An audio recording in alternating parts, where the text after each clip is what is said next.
نحمده ونصلي على رسوله الكريم اما بعد فاعوذ بالله من الشيطان الرجيم بسم الله الرحمن الرحيم رب اشرح لي صدري ويسر لي امري واحلل عقدة من لساني يفقهوا قولي۔ سبق نمبر 203 آیت نمبر 68 سے 88 تک، لیسن نمبر 203 آیت 68 to 88۔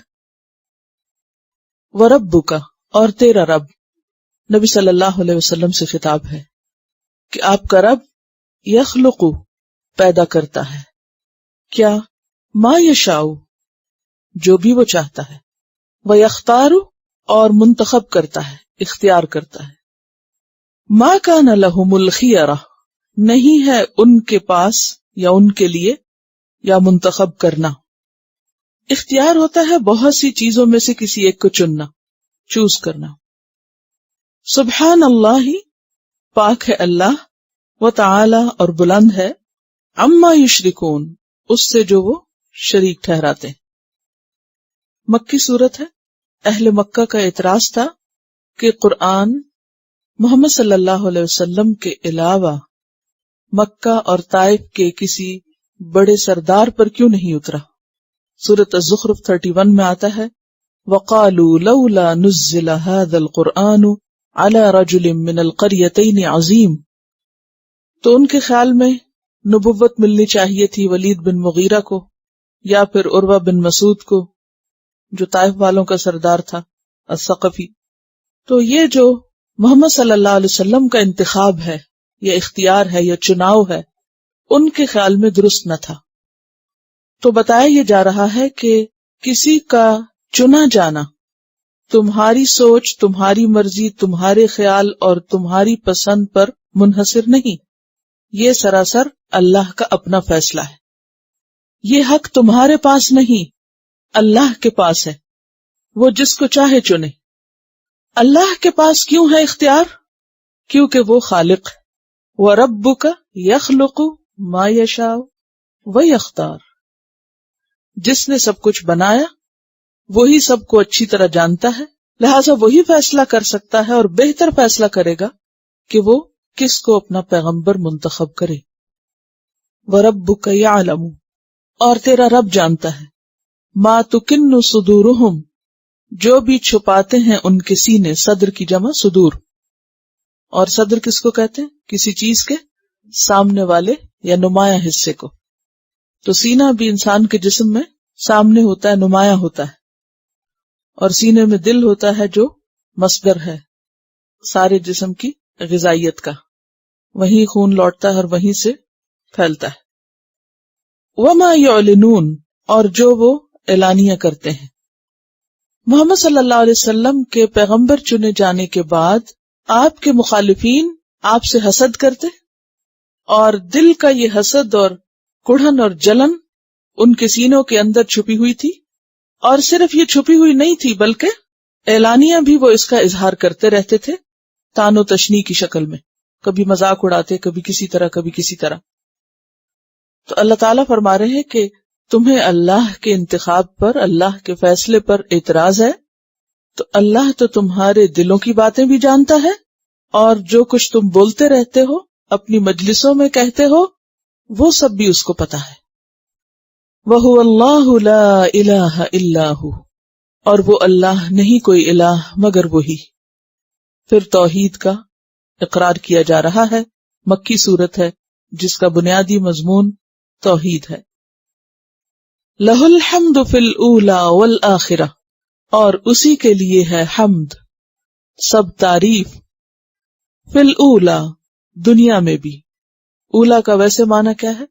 پہلی چیز، اول کا مؤنث اولا، والآخرہ اور آخرت میں، اور آخرت سے مراد یہاں جنت ہے، کیونکہ جنت والے جب جنت میں پہنچ جائیں گے تو کیا کہیں گے؟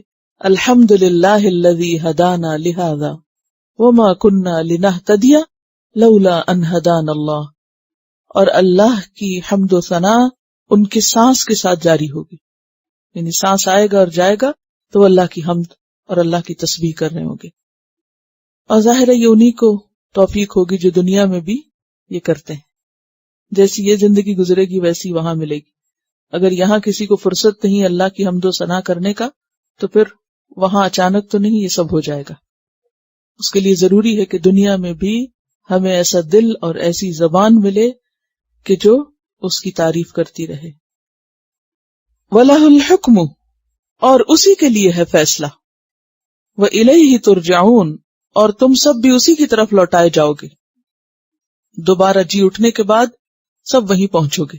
تو یہاں اللہ کی توحید کا بیان بھی ہے کہ وہ ایک ہے، اور پھر تعریف بھی اسی کی ہے، اور فیصلہ بھی اسی کا، اور سب کی واپسی بھی اسی کی طرف.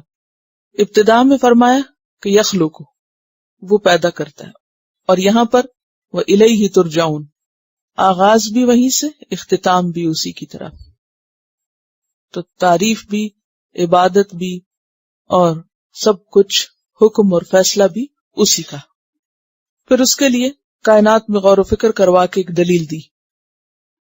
قُلْ أَرَأَيْتُمْ، کہہ دیجئے اے اہل مکہ، بتاؤ مجھے، ان جعل اللہ علیکم اللیل سرمدن، اگر بنا دے اللہ تم پر رات ہمیشہ کی، سرمد دائمی، ہمیشگی والی، الی یوم القیامہ، قیامت کے دن تک، یعنی جب تک قیامت نہ آ جائے تو ہمیشہ اندھیرا ہی رہے.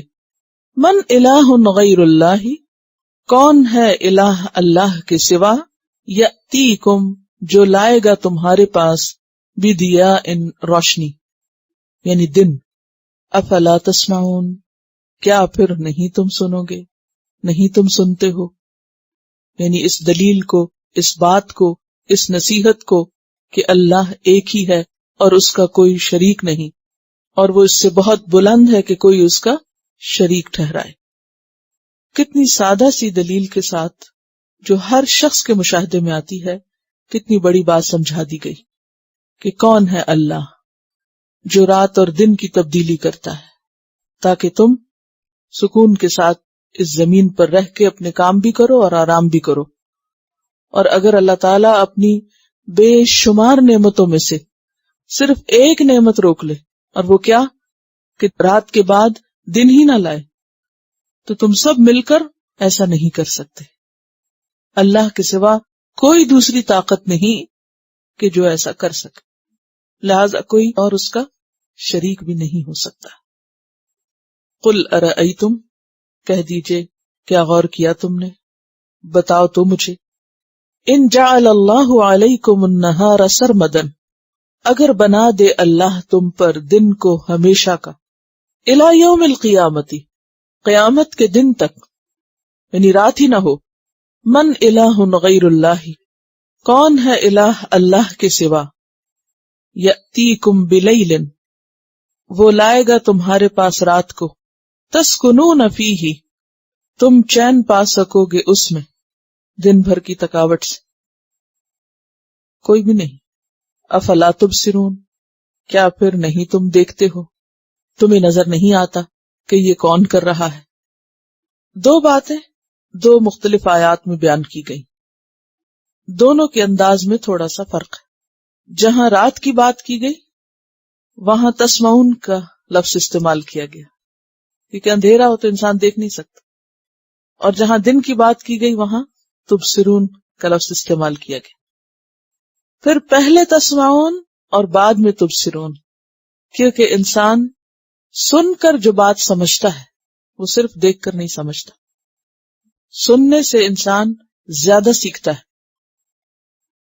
اسی لیے قرآن صرف لکھا ہوا نہیں اتارا گیا، جبریل علیہ السلام کے ذریعے بھیجا گیا، اور پورا قرآن انہوں نے پڑھ کر سنایا. اور آپ بھی پڑھتے نہیں تھے بلکہ سناتے تھے، کیونکہ آپ پڑھ نہیں سکتے تھے، امی تھے. تو اس سے یہ پتہ چلتا ہے کہ قرآن کے سیکھنے سکھانے کے لیے سننا اور سنانا ضروری ہے، اور خاص طور پر غور و فکر کرنے کے لیے. اور پھر اللہ کی کائنات میں مل جل کر بھی غور کرنا چاہیے، ایک دوسرے کے ساتھ مل کر بھی غور و فکر اور تدبر کرنا چاہیے، دیکھنا چاہیے کہ یہ سب کچھ کیسے کام کر رہا ہے. اور پھر قرآن کا خوبصورت انداز تعلیم بھی سامنے آتا ہے کہ انسان کی سوچ کو ابھارا گیا، اسے عقل استعمال کرنے کے لیے کہا گیا. اسے اپنے سماعت اور اپنی بصارت استعمال کرنے کے لیے کہا گیا، جس کی وجہ سے انسان دوسرے جانوروں سے اور دوسری مخلوق سے افضل ہے۔ وَمِن رَحْمَتِهِ، اور اسی کی رحمت سے ہے، جَعَلَ لَكُمُ اللَّيْلَ وَالنَّهَارَ، کہ اس نے بنائے تمہارے لیے رات اور دن۔ یہ رات اور دن کی تبدیلی اور ان کا بننا اللہ کی رحمت کی نشانی ہے۔ لِتَسْكُنُوا فِيهِ، تاکہ تم سکون حاصل کرو اس میں، یعنی رات میں، کیونکہ رات کا لفظ پہلے استعمال ہوا۔ وَلِتَبْتَغُوا مِن فَضْلِهِ، اور تاکہ تم تلاش کرو اس کے فضل میں سے، یعنی دن میں کام کر کے اپنی روزی کماؤ۔ وَلَعَلَّكُمْ تَشْكُرُونَ، اور تاکہ تم شکر ادا کرو۔ تو گویا آرام کرنا، کمائی کرنا منع نہیں، مطلوب ہے۔ بعض لوگ ضروری آرام کر کے بھی گلٹی فیل کرتے ہیں، تو یہ بھی حد سے بڑی ہوئی چیز ہے۔ ضرورت کا آرام مطلوب ہے، پسندیدہ ہے، کیونکہ اگر ہم آرام کریں گے تو ہی بہتر کام کریں گے۔ اور اسی طرح بعض لوگ دنیا کے کام کاج کو غیر مناسب سمجھتے ہیں، اور وہ سمجھتے ہیں شاید یہ کوئی گناہ کا کام ہے۔ تو اس آیت سے آپ دیکھیے کہ اللہ تعالیٰ کیا فرما رہے ہیں، لِتَسْكُنُوا اور لِتَبْتَغُوا مِن فَضْلِهِ۔ ہاں، ہر چیز کا حسن اعتدال میں ہے، اور اعتدال کس کو کہتے ہیں؟ دو انتہاؤں کے درمیان کی چیز کو۔ اور ہر چیز میں اعتدال اچھا ہوتا ہے، ہر چیز میں، صرف سونے اور کام کرنے میں ہی نہیں۔ سونے کا اعتدال کیا ہے؟ اگر انسان عشاء اور فجر کی نماز اپنے اصل وقت میں پڑھے تو بیچ کا حصہ آرام کے لیے کافی ہو جاتا ہے۔ اور اگر انسان اللہ کی اسکیم کو فالو نہیں کرتا تو پھر امبیلنس ہو جاتا ہے، پھر توازن ہٹ جاتا ہے۔ اگر اللہ نے رات کو آرام کے لیے بنایا، اگر آپ بے وجہ رات کو جاگتے ہیں، اور پھر دن کو کام کے لیے بنایا اور دن کو آپ سوتے ہیں، تو آپ اس میزان میں خلل ڈال رہے ہیں۔ نصف رات سے پہلے حصے کی نیند دگنی نیند کے برابر ہے، یعنی اگر رات کے 9 سے 12 تک آپ سوتے ہیں تو ایسا ہے جیسے آپ 6 گھنٹے سوئے۔ اور اسی طرح دن کے شروع کے حصے کا کام جو ہے وہ دگنے کام کے برابر ہوتا ہے۔ نبی صلی اللہ علیہ وسلم نے اول النہار یعنی دن کے بالکل ابتدائی حصے میں کام کرنے والوں کے لیے برکت کی دعا کی ہے۔ آج افسوس یہ کہ ہم ان دونوں نعمتوں سے محروم ہیں۔ عشاء پڑھ کے سونے کی طرف تو دھیان ہی نہیں جاتا، اور اسی طرح صبح کے وقت سونا ہم نے اپنی زندگی کا حصہ بنا لیا۔ کبھی ہوتا ہے انسان بیمار ہے، کوئی ایسا اہم کام ہو گیا کہ جس کی وجہ سے انسان کی روٹین ڈسٹرب ہوتی، کیونکہ بہت سی چیزیں آپ کے اپنے ہاتھ میں نہیں ہوتی۔ لیکن جو کچھ ہمارے ہاتھ میں ہے یا جو ہم کر سکتے ہیں اس کے لیے تو ارادہ کر کے کرنا ہی چاہیے۔ اور اس کے لیے اگر آپ صرف اتنا سوچیں نا کہ رات کو جب آپ جاگ رہے ہیں تو اس وقت آپ سوچیں کہ اس وقت میں سو کے اسی گھنٹے کو صبح میں استعمال کروں، تو وہ رات کا وہ گھنٹہ سونا آپ کی صحت کے لیے بھی اچھا ہے، آپ کو انرجی بھی زیادہ ملے گی، آپ کا 1 گھنٹہ سونا 2 گھنٹے کے برابر ہو جائے گا، یعنی جسمانی آرام کے اعتبار سے۔ اور صبح میں وہی گھنٹہ اگر آپ فجر کے بعد استعمال کرتے ہیں تو کہیں تیزی سے کام ہوگا، لیکن اس کے لیے پھر آپ کو اپنے آپ کو اور اپنے گھر والوں کو ساتھ ملا کے اور روک کے چلنا پڑے گا۔ اور بہت سے لوگ آپ کے دائیں بائیں آگے پیچھے اسی روٹین کو فالو کرتے ہیں۔ افسوس یہ کہ بعض اوقات ہم نماز کا عذر کر کے یا اور کسی چیز کا بہانہ کر کے اپنی کمزوری کو دوسروں پہ ڈال دیتے ہیں، یعنی خود کوشش نہیں کرتے، دوسروں کو بلیم کر کے وہ وجہ بن گئی، وہ سبب، لوگ فون کر دیتے ہیں فلاں ایسا کر دے، وہ سب ٹھیک ہے، لیکن اگر آپ اصول کے پابند ہوں گے تو لوگ بھی آپ کی بات کے تابع ہو جائیں گے۔ اور اگر آپ خود نہیں کسی اصول کے پابند، جو شخص خود سے کام نہیں کرا سکتا وہ کسی سے بھی نہیں کرا سکتا۔ تو سب سے پہلے اپنی تبدیلی کی فکر کریں، اور جب آپ اپنے اندر ایک ارادہ اور پختگی لے آئیں گے تو انشاءاللہ باقی بھی سن لیں گے اور باقی بھی اصلاح ہو جائے گی۔ لیکن یہ فطرت کا اصول ہے، اسی پہ پرند چرند ہر طرف آپ کو یہی کام کرتے نظر آئیں گے۔ تو بہرحال یہاں تک یہ آیات اللہ تعالیٰ کی توحید پر دلالت کر رہی تھی اور انسان کے لیے اللہ کی رحمتوں کا احساس اور پھر شکر ادا کرنے کا پیغام ہے کہ انسان اللہ کی نعمتوں سے فائدہ اٹھائے اور شکر ادا کرے، کیونکہ جب انسان صحیح طور پر نعمتوں سے فائدہ نہیں اٹھاتا تو شکر بھی ادا نہیں کر سکتا۔ اب دیکھیے تھکے ہوئے جسم سے کتنی دفعہ شکر نکلے گا؟ اگر آپ صبح سو کے خبیث طریقے سے اٹھے ہیں، یعنی صبح کا سونا خباثت پیدا کرتا ہے، جب انسان بے وقت سو کے اٹھتا ہے تو اس کا پورا جسم تھکا ہوا ہوتا ہے، نڈھال ہوتا ہے، خبیث النفس ہوتا ہے، اور اس سے پھر کیا ہوتا ہے؟ نہ صحیح طور پر ذکر ہوتا ہے اور نہ صحیح طور پر شکر ہوتا ہے۔ جب آپ دن کا آغاز ہی خباثت سے کر رہے ہیں تو دن میں کتنی دفعہ پھر دل لگا کے شکر ادا کریں گے؟ وہ کیفیت پیدا ہی نہیں ہو سکتی۔ جن ممالک میں دن بہت لمبے ہو جاتے ہیں اور راتیں بہت چھوٹی ہوتی ہیں، وہاں پر اگر دن میں رات بنا کے بھی، یعنی پردے موٹے لگا کر بھی اگر آرام کرنے کی کوشش کی جائے تو وہ کیفیت سکون کی نہیں ہوتی جو ایک نیچرل رات کے اندر ہوتی ہے۔ تو بات یہ ہے کہ اللہ کی نعمتوں سے فائدہ اٹھانا اللہ کو پسند ہے۔ اللہ نے بنائی کس لیے یہ نعمتیں؟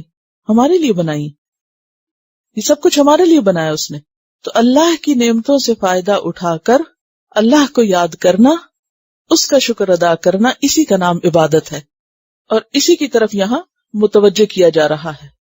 وَلَعَلَّكُمْ تَشْكُرُونَ وَيَوْمَ يُنَادِيهِمْ، اور جس دن وہ انہیں پکارے گا، فَيَقُولُ، پھر کہے گا، أَيْنَ شُرَكَائِي، کہاں ہیں میرے شریک، الَّذِينَ كُنْتُمْ تَزْعُمُونَ، وہ جو تھے تم دعویٰ کرتے، گمان رکھتے، زعم رکھتے۔ اور دن سے مراد یہاں قیامت کا دن ہے۔ قیامت کے دن اللہ سبحانہ وتعالی لوگوں کو پکاریں گے اور ڈانٹ کے پوچھیں گے کہ کہاں ہیں وہ شریک جو تم نے مقرر کر رکھے تھے، آج وہ سامنے کیوں نہیں آتے کہ تمہیں آ کے چھڑائیں۔ وَنَزَعْنَا، اور ہم نکال لیں گے، مِن كُلِّ أُمَّةٍ، ہر امت میں سے، شہیداً، ایک گواہ جو اس امت کا نبی ہوگا۔ فَقُلْنَا، پھر ہم کہیں گے، ہاتوا برہانکم، لے آؤ اپنی دلیل۔ فعلموا، پھر وہ جان لیں گے، ان الحق للہ، کہ بے شک حق اللہ ہی کے لیے ہے۔ وضل عنہم ما کانوا یفترون، اور گم ہو جائیں گے ان سے جو تھے وہ گھڑا کرتے۔ کیا گھڑتے؟ اللہ کے ساتھ اوروں کو شریک یعنی مقرر کرتے۔ تو بات یہ ہے کہ قیامت کے دن کا یہاں ذکر کیا گیا۔ مکی صورتوں میں توحید کے بعد جو اہم ترین موضوع زیر بحث آتا ہے وہ ایمان بالآخرت کا ہے، کہ قیامت کے دن حساب کس طرح ہوگا، اللہ تعالیٰ خود بھی پوچھیں گے، اور پھر لوگوں کے خلاف انہی کی امت کے نبی کو بطور گواہ لائیں گے۔ تو اس سے یہ بھی پتہ چل رہا ہے کہ گواہ انبیاء کے علاوہ بھی ہو سکتے ہیں، جیسے امت مسلمہ بھی گواہ ہوگی۔ وَكَذَلِكَ جَعَلْنَاكُمْ أُمَّةً وَسَطًا لِتَكُونُوا شُهَدَاءَ عَلَى النَّاسِ وَيَكُونَ الرَّسُولُ عَلَيْكُمْ شَهِيدًا۔ تو ظاہر ہے کہ کوئی بھی ان کی مدد کو تیار نہ ہوگا، نہ ان کے حق میں کوئی گواہی دے گا، نہ تو ان کا کوئی شریک سامنے آئے گا جن پر انہیں توقع تھی کہ وہ قیامت کے دن ان کی سفارش کریں گے، اور نہ ہی کوئی پیغمبر یا اور ان کے حق میں کوئی گواہی دے گا۔ اور پھر وہ جان لیں گے کہ حق یعنی قوت اور اقتدار سارے کا سارا اللہ ہی کے پاس ہے، اور اللہ کے سوا جس کسی پر بھی انہوں نے بھروسہ کیا ہوگا وہ سارے کے سارے گم ہو جائیں گے، یعنی کہیں بھی ان کو نہ پائیں گے۔ ان قارون کان من قوم موسیٰ، بے شک قارون قوم موسیٰ میں سے تھا۔ قوم موسیٰ کون تھی؟ بنی اسرائیل۔ قارون کا نام قارون بن یسہر بن قاہت بن لاوی بن یعقوب تھا۔ گویا قارون یعقوب علیہ السلام کے پوتے کا پوتا تھا، ٹھیک ہے، موسیٰ علیہ السلام کی خالہ کا بیٹا تھا اور چچا زاد بھی تھا، یعنی دوہرا رشتہ تھا، قریبی رشتہ دار تھا۔ تورات وغیرہ میں اس کا نام قورہ آیا ہے۔ تو موسیٰ علیہ السلام سے اس کی دوہری رشتہ داری تھی۔ تورات کا حافظ تھا اور سب سے اچھی طرح پڑھ سکتا تھا، خوش شکل بھی تھا، اور خوش شکل ہونے کی وجہ سے اسے منور کہہ کے پکارا جاتا، یعنی بہت روشن، اور اس کے ساتھ ساتھ بہت مالدار بھی تھا. اس کا مال کتنا تھا جس کا ذکر آیت کے اگلے حصے میں آئے گا؟ ابن عباس کہتے ہیں کہ اس کے خزانوں کی کنجیاں 40 مردوں کی مضبوط جماعت ہی اٹھا پاتی تھی. موسیٰ علیہ السلام نے اس سے زکوٰۃ کا مطالبہ کیا کہ تم اللہ کے راستے میں زکوٰۃ دیا کرو، تو وہ موسیٰ علیہ السلام کا مخالف ہو گیا اور نہی عن المنکر کرنے پر اتنا بگڑا کہ وہ اپنی قوم کو چھوڑ کر فرعون اور اس کے درباریوں کے ساتھ جا ملا، اور وہاں جا کر اپنے مال اور ذہانت اور ان چیزوں کی بنا پر اس نے ایک اہم مقام حاصل کر لیا، یہاں تک کہ فرعون حامان کے بعد تیسرے نمبر پر اس کا مقام ہو گیا. اسی لیے سورۃ المؤمن میں ہم دیکھتے ہیں آیت 23 اور 24 میں کہ ہم نے موسیٰ کو اپنی نشانیوں اور کھلی دلیل کے ساتھ فرعون، حامان اور قارون کی طرف بھیجا. یہاں تیسرے نمبر پہ قرآن میں فرعون اور حامان کے بعد قارون کا ذکر آتا ہے. تو وہ کہنے لگے کہ یہ تو ایک جادوگر ہے، سخت جھوٹا. یہ ہے قارون کا بیک گراؤنڈ. کان من قوم موسیٰ، قوم فرعون میں سے نہیں تھا، قوم موسیٰ میں سے تھا. مسلمان تھا اپنے وقت کا، لیکن بہت مالدار تھا، تجارت کے راز خوب جانتا تھا، بہت پڑھا لکھا تھا، بہت ذہین تھا، بہت خوبصورت. ان سب چیزوں کو پا کر شکر گزار ہونے کی بجائے، اللہ کی راہ میں خرچ کرنے کی بجائے، اللہ کی مخلوق کا، اللہ کے کنبے کا خیال رکھنے کی بجائے، اس نے اپنے آپ کو بڑی چیز سمجھ لیا اور تکبر میں مبتلا ہو گیا، جو کہ عام طور پر ان نعمتوں کو پا کر انسانوں کے اندر جھلکنے لگتا ہے. ان قارون کان من قوم موسیٰ فبغى علیہم، تو اس نے انہی پر سرکشی کی. کن پر؟ اپنی قوم پر، اپنی قوم کے خلاف ہو گیا. بغى علیہم، انہی پہ ظلم کرنے لگا. اور یہ بھی کہا جاتا ہے کہ فرعون نے اسے اپنی طرف سے اسرائیلیوں پر عامل مقرر کیا ہوا تھا، ٹیکس کلیکٹر یا مالیات کے شعبے کا مالک تھا. تو وہ اپنی قوم کے ساتھ ہمدردی یا نرمی نہیں اختیار کرتا تھا، بلکہ سرکشی کرتا تھا. وَآتَيْنَاهُ، اور عطا کیے ہم نے اس کو، من الکنوز، خزانوں میں سے. کنز کی جمع. اور کنز کون سے خزانے کو کہتے ہیں؟ جو چھپا کر رکھا گیا اور جس کی زکوٰۃ نہ دی جاتی ہو. اور ما بمانا الذی ہے، وہ جو. ان بے شک مفاتحہ، اس کی کنجیاں، لتنوء بالعصبۃ، البتہ اٹھاتی تھی ایک جماعت، اولی القوۃ، قوت والی. یا تحملو کی بجائے تنوء کا لفظ کیوں آیا ہے؟ اس کی بھی ایک خاص وجہ ہے. نون واو حمزہ، نہ ان کا معنی ہوتا ہے بھاری ہونا اور بوجھ کے مارے گرا جانا. کبھی آپ نے کسی کو بھاری بوجھ اٹھاتے ہوئے دیکھا؟ بھاری بوجھ اٹھاتے وقت انسان کا حال کیا ہوتا ہے؟ لڑکھڑا رہا ہوتا ہے کہ جیسے وہ خود بھی نہ گر پڑے، سب کچھ اس کے اوپر آ پڑے. یعنی انسان خود ہل جاتا ہے، شیک کرنے لگتا ہے. تو یہ جو اٹھاتے وقت وہ ہلنے اور گرنے کی سی یا لڑکنے کی کیفیت ہوتی ہے، اس کی طرف اشارہ ہے، یہ بتانے کے لیے کہ وہ کتنا بوجھ اٹھاتے تھے، یعنی اس کی کنجیاں کتنی بھاری تھی. آپ میں سے کسی نے خانہ کعبہ کی کنجی دیکھی؟ آپ کا کیا خیال ہے کتنی ہوگی؟ کافی بڑی ہے. آپ نے دیکھا ہوگا کہ بڑے بڑے جو پھاٹک وغیرہ ہوتے ہیں یا بڑے بڑے لاکر ہوتے ہیں یا سیف ہوتے ہیں، ان کی چابیاں بھی بڑی ہوتی ہیں اور بعض اوقات وہ کافی ہیوی بھی ہوتی ہیں. اور بڑے بڑے گیٹ بند کرنے کے لیے بھی ایک بھاری جماعت چاہیے ہوتی ہے. اگر آپ کو کسی بڑی جگہ پہ جانے کا اتفاق ہوا ہو تو آپ نے دیکھا کہ جب گیٹ کھلتا ہے تو وہ ایک بندہ نہیں بلکہ دو تین مل کے کھولتے ہیں اور پھر مل کے اس کو بند کرتے ہیں. اور اگر اس کو لاک کرتے ہیں تو وہ بھی بڑی بڑی سلاخیں سی ہوتی ہیں اور چابیاں بھی بڑی بڑی ہوتی ہیں. تو صرف اس نظارے کو تھوڑا سا اگر ذہن میں لے آئے تو آپ کو اندازہ ہو جائے گا کہ پھر وہ بڑی بھاری چابیاں، اور پھر وہ اتنی زیادہ، ایک ایک کے 40 لوگ مل کے وہ چابیاں اٹھائیں اور وہ اس طرح اٹھائیں کہ خود گرنے لگیں. تو کتنا مال ہوگا اس شخص کے پاس کہ جس کی کنجیاں یا وہ خزانے جو تھے قوت والی ایک جماعت ہی اٹھا سکتی تھی. اذ قال له قومه، جب کہا اس کو اس کی قوم نے، لا تفرح، نہ اتراؤ، ان اللہ، کیونکہ اللہ تعالی، لا يحب الفرحین، نہیں پسند کرتا اترانے والوں کو، اکڑنے والوں کو، شیخی خوروں کو۔ اس سے یہ پتہ چلتا ہے کہ بنی اسرائیل خواہ کتنے بھی گئے گزرے تھے، لیکن ان کے اندر ابھی بھی ایسے لوگ موجود تھے کہ جو اچھے برے کی پہچان رکھتے تھے اور خیر کے کاموں کا حکم دیتے تھے، نیکی کا حکم دیتے اور برائی سے روکتے۔ اذ قال له قومه، تو جب اس کو اس کی قوم نے ہی سمجھایا، بنی اسرائیل ہی کے لوگوں نے اس کو سمجھایا، کیا سمجھایا؟ کہ لا تفرح، مت اتراؤ، مت اکڑو۔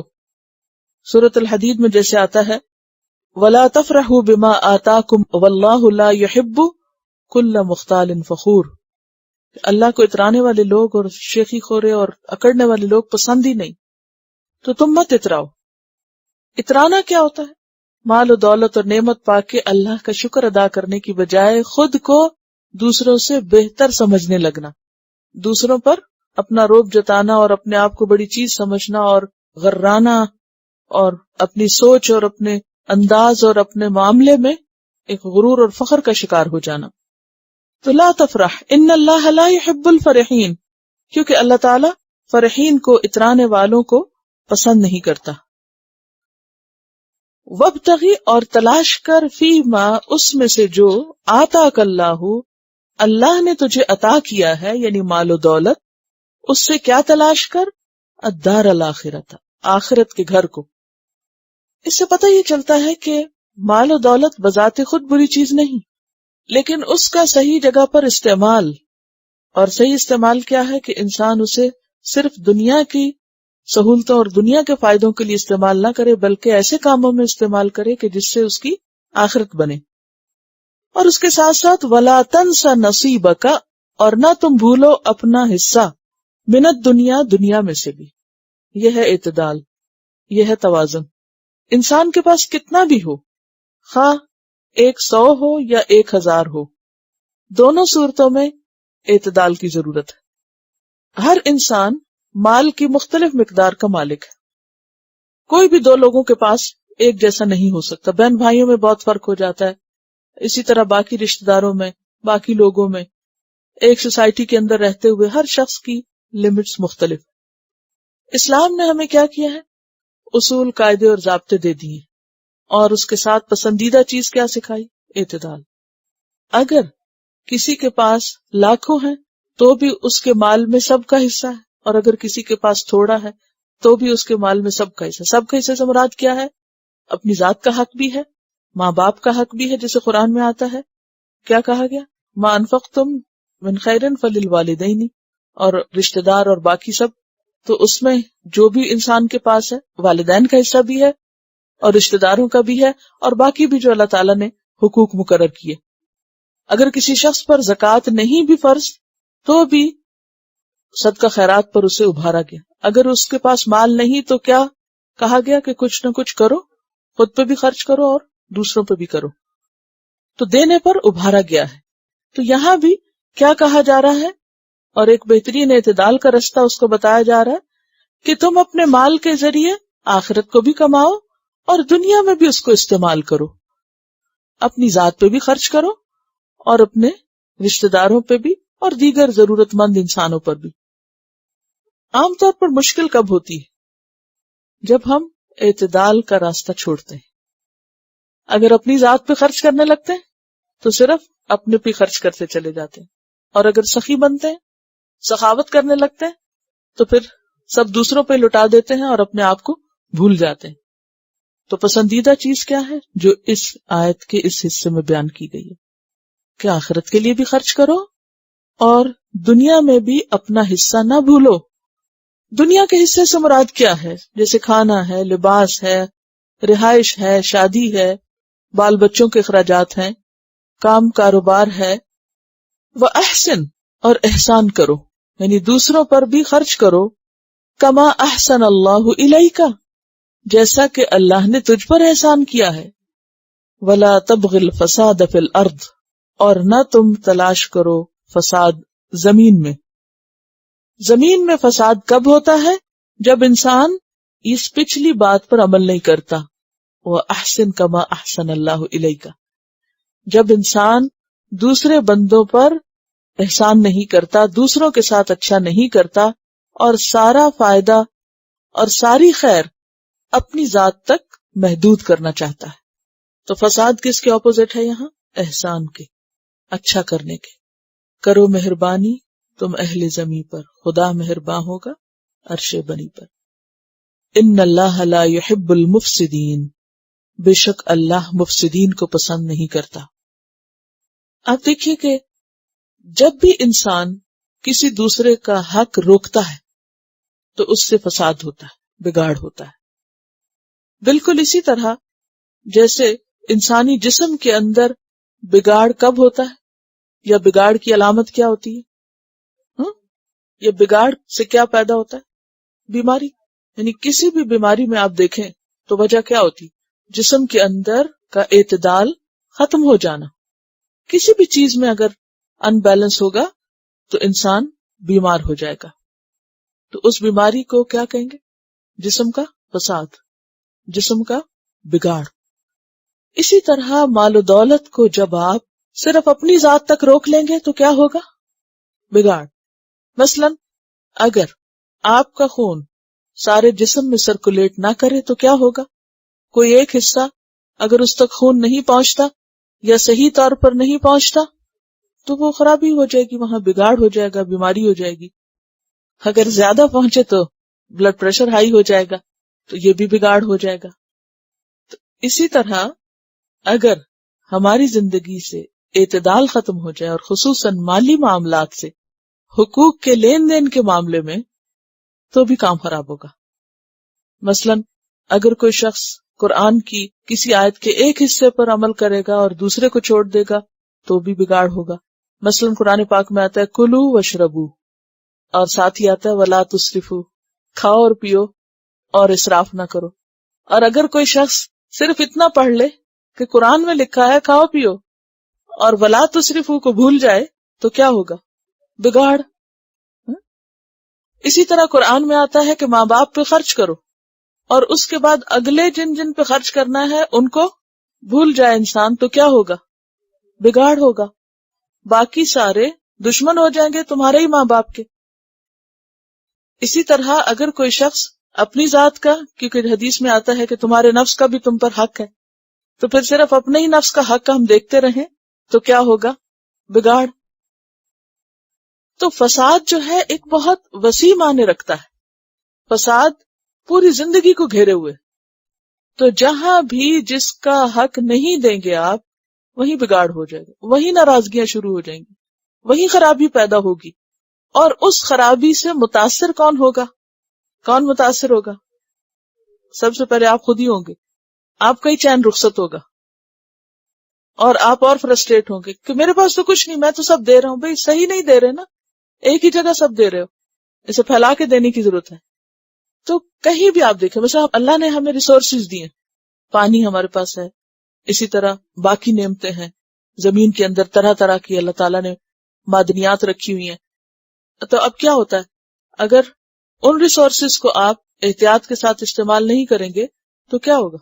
اگلی جنریشنز کے لیے بھی اللہ نے رکھا ہے یہ سب کچھ، صرف ہمارے لیے تھوڑی رکھا ہے کہ ہم سب نکال کر صرف اپنے عیش و عشرت میں ختم کر کے چلے جائیں. سارا پیٹرول اور ساری گیس اگر ہم ہی خرچ کر جائیں تو آنے والی نسلیں کیا کریں گی؟ آپ کہیں گے جس طرح اللہ نے ہمیں یہ دے دیا ان کو بھی کچھ دے دے گا.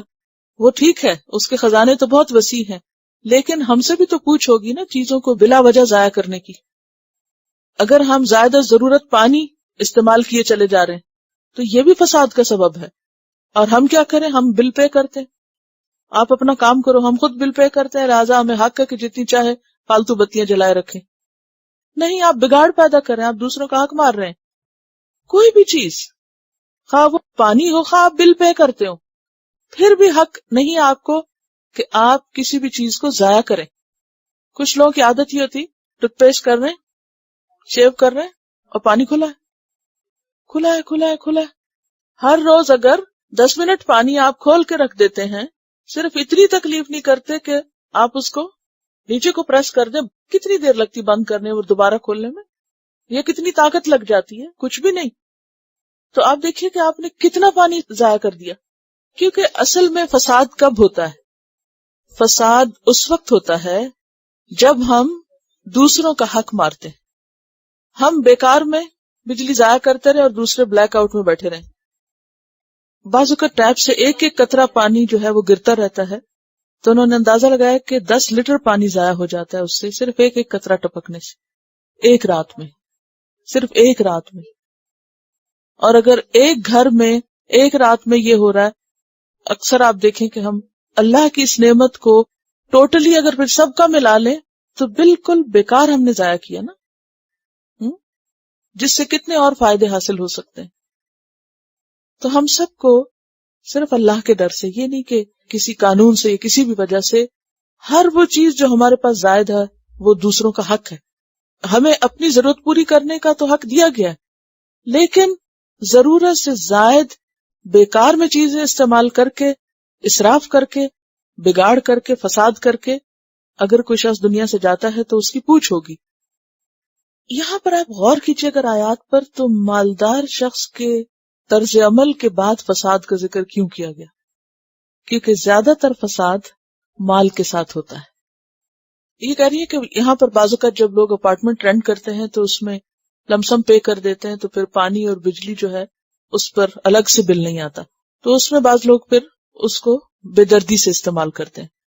اب کیا ہوتا ہے کہ ہمارے بچے جیسے ہمیں دیکھتے ہیں استعمال کرتے ہوئے وہ اسی کے عادی ہو جاتے ہیں. اب ضروری نہیں کہ زندگی میں ہمیشہ حالات ایسے ہی رہیں، اور جب بچپن سے تربیت نہیں ہوتی تو پھر بڑے ہو کر تربیت دینا بھی مشکل ہو جاتی ہے. چھوٹی چھوٹی باتیں جو آپ ماں باپ کے طرز عمل سے، صرف عمل سے سیکھتے ہیں، وہ غیر شعوری طور پر بغیر محنت کی عادت کا حصہ بن جاتی ہیں. قال انما اوتیتہ علی علم عندی، اس نے کہا بے شک میں دیا گیا ہوں اس کو علم کی وجہ سے جو میرے پاس ہے. مجھے یہ سب کچھ اپنے علم کی بنا پر ملا ہے. یہ مال میری اپنی قابلیت کا نتیجہ ہے، یہ میری اپنی مہارت ہے. اولم یعلم، کیا بھلا نہیں اس نے جانا، ان اللہ، بے شک اللہ تعالی نے، قد اہلک، تحقیق ہلاک کیا تھا، من قبل ہی، اس سے پہلے، من القرون، کئی بستیوں کو، من ہوا جو وہ، اشد منہ قوتاً، زیادہ شدید تھی اس سے یعنی قارون سے قوت میں، واکثر جمعا، اور اکثر جمع میں یعنی گروہ میں، تعداد میں یا مال میں. جمعن سے مراد اکٹھ، اور اکٹھ کس کا؟ خواہ مال کا ہو یا لوگوں کا. تو قارون کو تکبر تھا، زوم تھا، کس کی وجہ سے؟ اپنے علم کی وجہ سے. پہلے مال کی وجہ سے اور اس کے بعد علم کی وجہ سے بھی. تو اللہ سبحانہ وتعالیٰ فرماتے ہیں کہ کیا یہ نہیں جانتا کہ اس سے پہلے اس سے بھی زیادہ طاقتور لوگ گزرے ہیں جو مال اور علم میں اس سے بڑھ کے تھے، لیکن ان پہ کیا گزری. ولا یسأل، اور نہیں پوچھا جائے گا، عن ذنوبہم، ان کے گناہوں کے بارے میں، المجرمون، مجرموں کو، یعنی مجرموں سے ان کے گناہوں کا سوال نہیں کیا جائے گا، کیونکہ مجرم اپنے چہروں سے ہی پہچان لیے جائیں گے کہ وہ کیا کر کے ہیں. ان کے تو چہروں پہ لکھا ہوگا کہ وہ کیا کرتے رہے ہیں. سورۃ الرحمن میں آتا ہے یعرف المجرمون بسیماہم فیؤخذ بالنواصی والاقدام. سورۃ المرسلات میں آتا ہے ھذا یوم لا ینطقون ولا یؤذن لهم فیعتذرون، یہ وہ دن ہے کہ جس میں وہ بولیں گے نہیں اور نہ ان کو اجازت دی جائے گی کہ وہ معذرت کر سکیں. آیت 35 اور 36 المرسلات. سورۃ الرحمن 39 میں آتا ہے فَيَوْمَئِذٍ لَا يُسْأَلُ عَنْ ذَنبِهِ إِنسٌ وَلَا جَانٌ.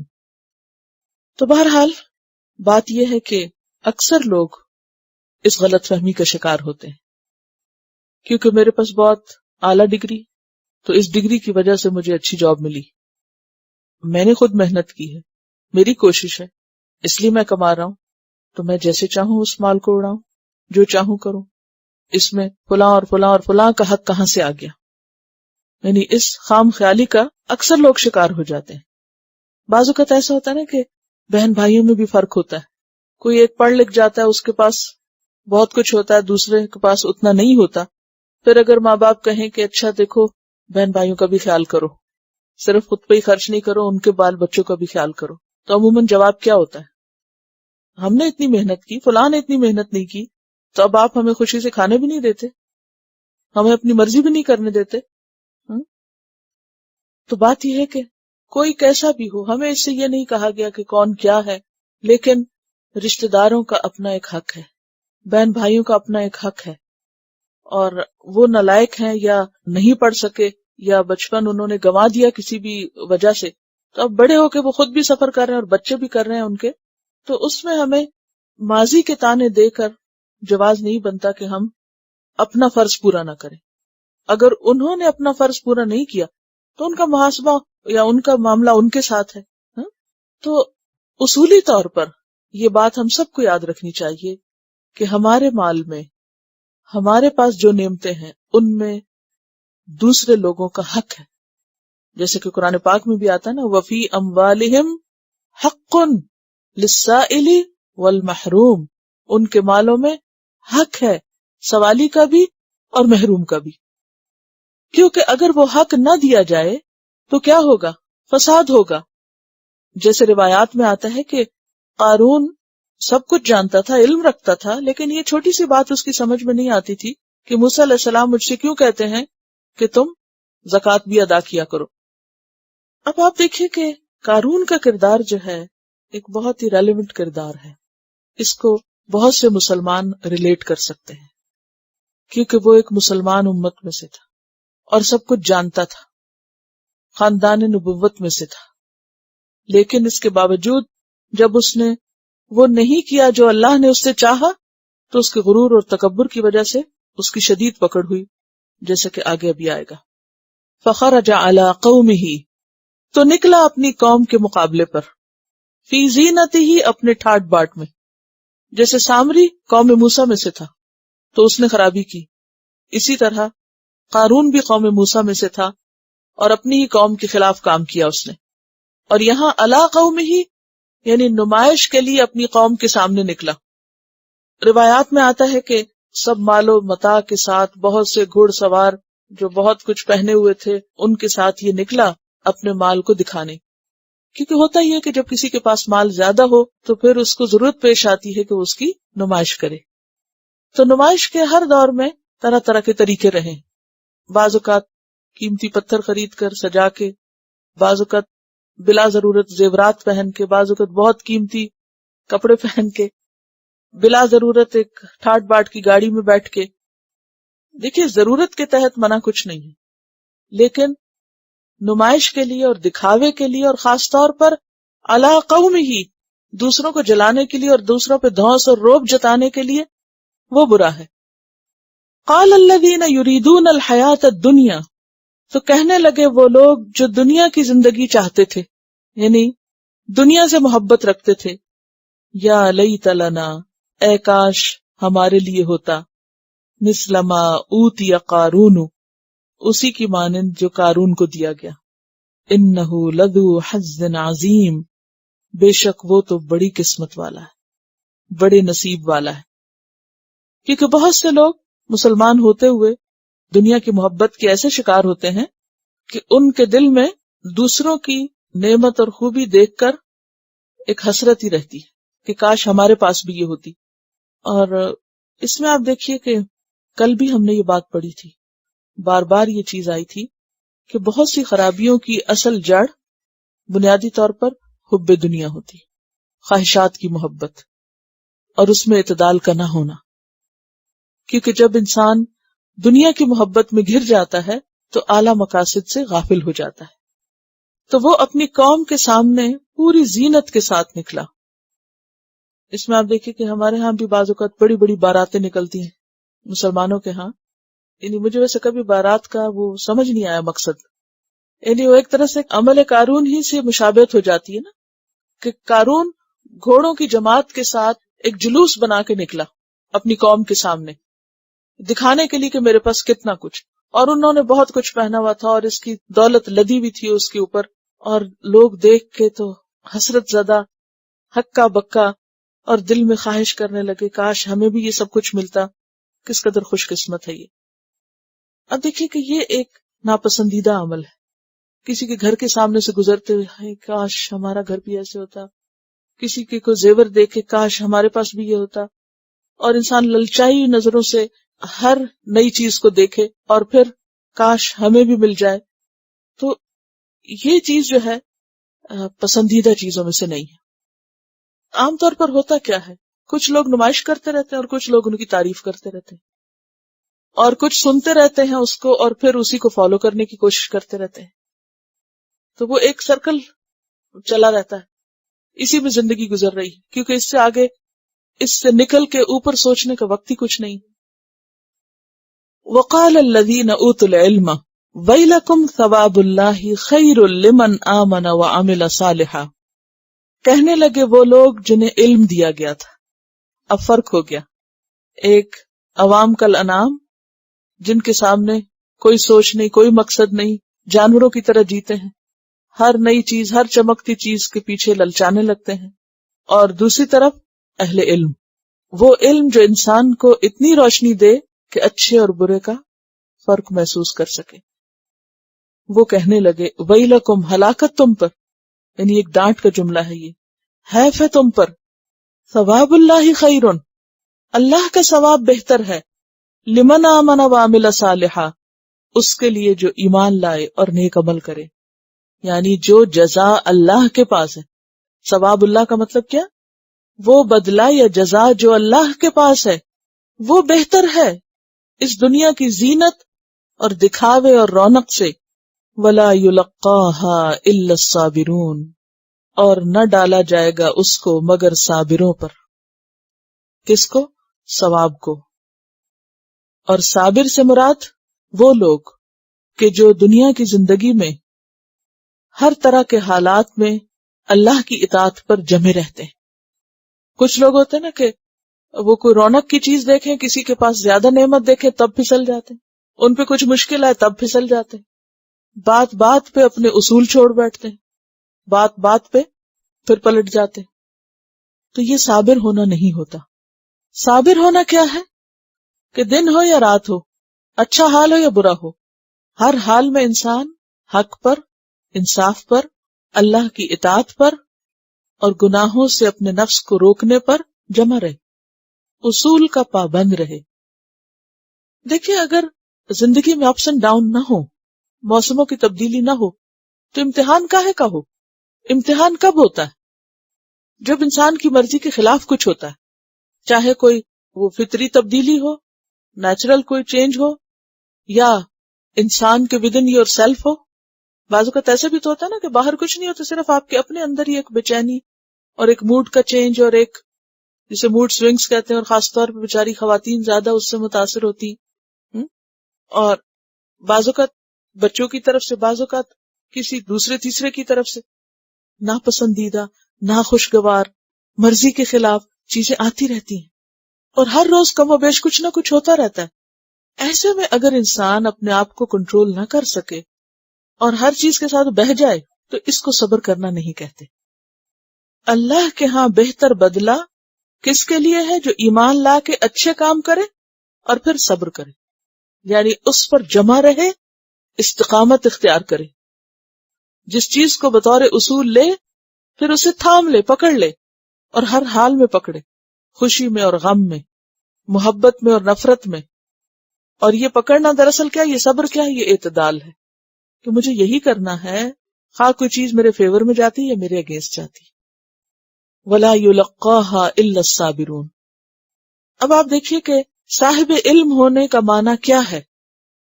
صاحب علم ہونے کا معنی یہ نہیں ہے کہ آپ کو ترجمہ بہت اچھی طرح آ گیا ہے، یا روٹ سب آ گئے ہیں، یا واحد جمع سب آ گئے ہیں، یا تفسیر سب سمجھ آ گئی ہے، یا نمبر آپ کے پورے آ رہے ہیں۔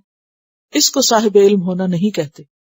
صاحب علم ہونا دراصل صاحب عمل ہونا ہے، اور عمل میں خاص طور پر صبر، اور صبر ہر معاملے میں۔ آپ دیکھیے کہ عام طور پر چھوٹی چھوٹی باتیں، بعض اوقات بڑی نہیں، صرف چھوٹی چھوٹی باتیں ہمارا مزاج بگاڑ دیتی، اور پھر ہم ایسے بگڑتے ہیں کہ بگڑ کے معلوم نہیں کہاں تک پہنچ جاتے۔ کس کو نقصان دیتے؟ اپنے آپ کو ہی دے رہے ہوتے ہیں. مثلاً کہیں سے ہمیں اہمیت نہیں ملی، کسی نے ہمیں امپورٹنس نہیں دی. کوئی مثال لائیے عام روزمرہ زندگی کی. ہاں، یہ نہیں کہ ہم فلاں کے گھر گئے، اس نے مجھے تو پوچھا ہی نہیں. یا شادیوں کے موقع پر اسی طرح کے شکوے شکایات، اور جی ہاں ہمیں اسٹیج پہ بلا کے ساتھ تصویر نہیں کھنچائی جی، اور فلاں دعوت ہوئی ہمیں تو بلایا ہی نہیں، صرف اپنے ہی رشتہ داروں کو بلا لیا. ہم نے تجویز پیش کی، کسی نے مانی نہیں. یعنی اگر ہم کسی بھی کمیونٹی ورک میں کنٹریبیوشن کریں اور ہمارا نام نہ آئے لسٹ میں تو پھر بھی ہم بگڑ جاتے ہیں. اور یعنی آپ نے کوئی بہت اچھا کام کیا، کسی نے سراہا نہیں، تعریف نہیں کی، شاباش نہیں ملی، مزاج بگڑ گیا. اور افسوس یہ کہ جب ہمارا بگڑتا ہے تو صرف ہمارا نہیں بگڑتا، ہم 4 اور کو بگاڑتے ہیں. یہ ہے اصل فساد.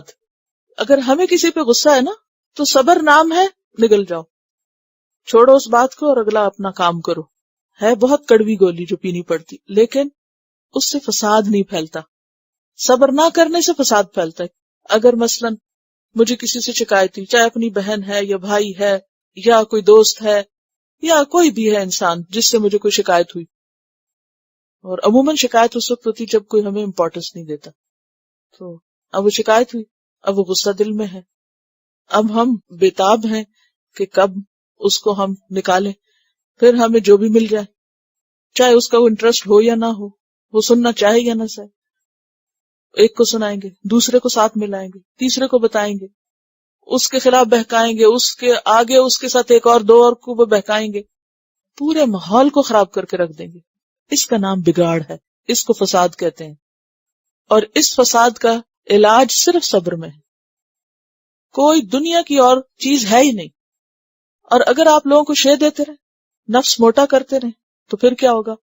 وہ اور بگڑے گا اور بگڑے گا. تو یہاں پر اس قارون کے اس شو کو شو آف کر رہا تھا نا، تو اس شو کو دیکھ کر کچھ لوگ جو پھسلنے لگے، حسرت زدہ ہونے لگے، غمگین ہونے لگے، کیونکہ یہ جو حسرتیں ہیں یہ انسان کو غمگین کر دیتی. دنیا کی محبت سارے غموں کی ابتدا ہے. غم شروع یہاں سے ہوتے ہیں. کاش ہمارے پاس بھی اتنا ہوتا. اور بعض لوگ تو وہیں آنسو بہانے لگتے ہیں کہ ہماری تو قسمت پھوٹی ہوئی ہے، تو کچھ نہیں ہے ہمارے پاس، اور دیکھو اس کے پاس اتنا کچھ. کیا ہوتا اگر اللہ تعالیٰ کچھ اس میں سے ہمارے حصے میں ڈال دیتا؟ ہم پائی پائی کو ترس رہے ہیں. یہ بتا رہی ہیں کہ بعض اوقات تحفہ کوئی لاتا ہے تو صرف اپنے میکے والوں کو دے دیتے ہیں. مثلا آپ میں سے کوئی کچھ تحفے تحائف لائے اور لا کے پھر کیا کرے؟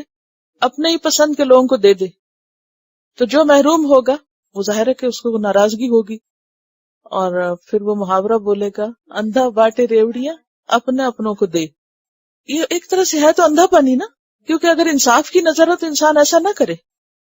کیونکہ اندھے کی مثال اس لیے دی گئی کہ وہ صرف اپنوں کو پہچانتا ہے، کہ وہ جو قریب کے لوگ ہوتے ہیں نا تو اس کی اسے سینس ہوتی ہے، اور باقی کو نہیں وہ پہچانتا.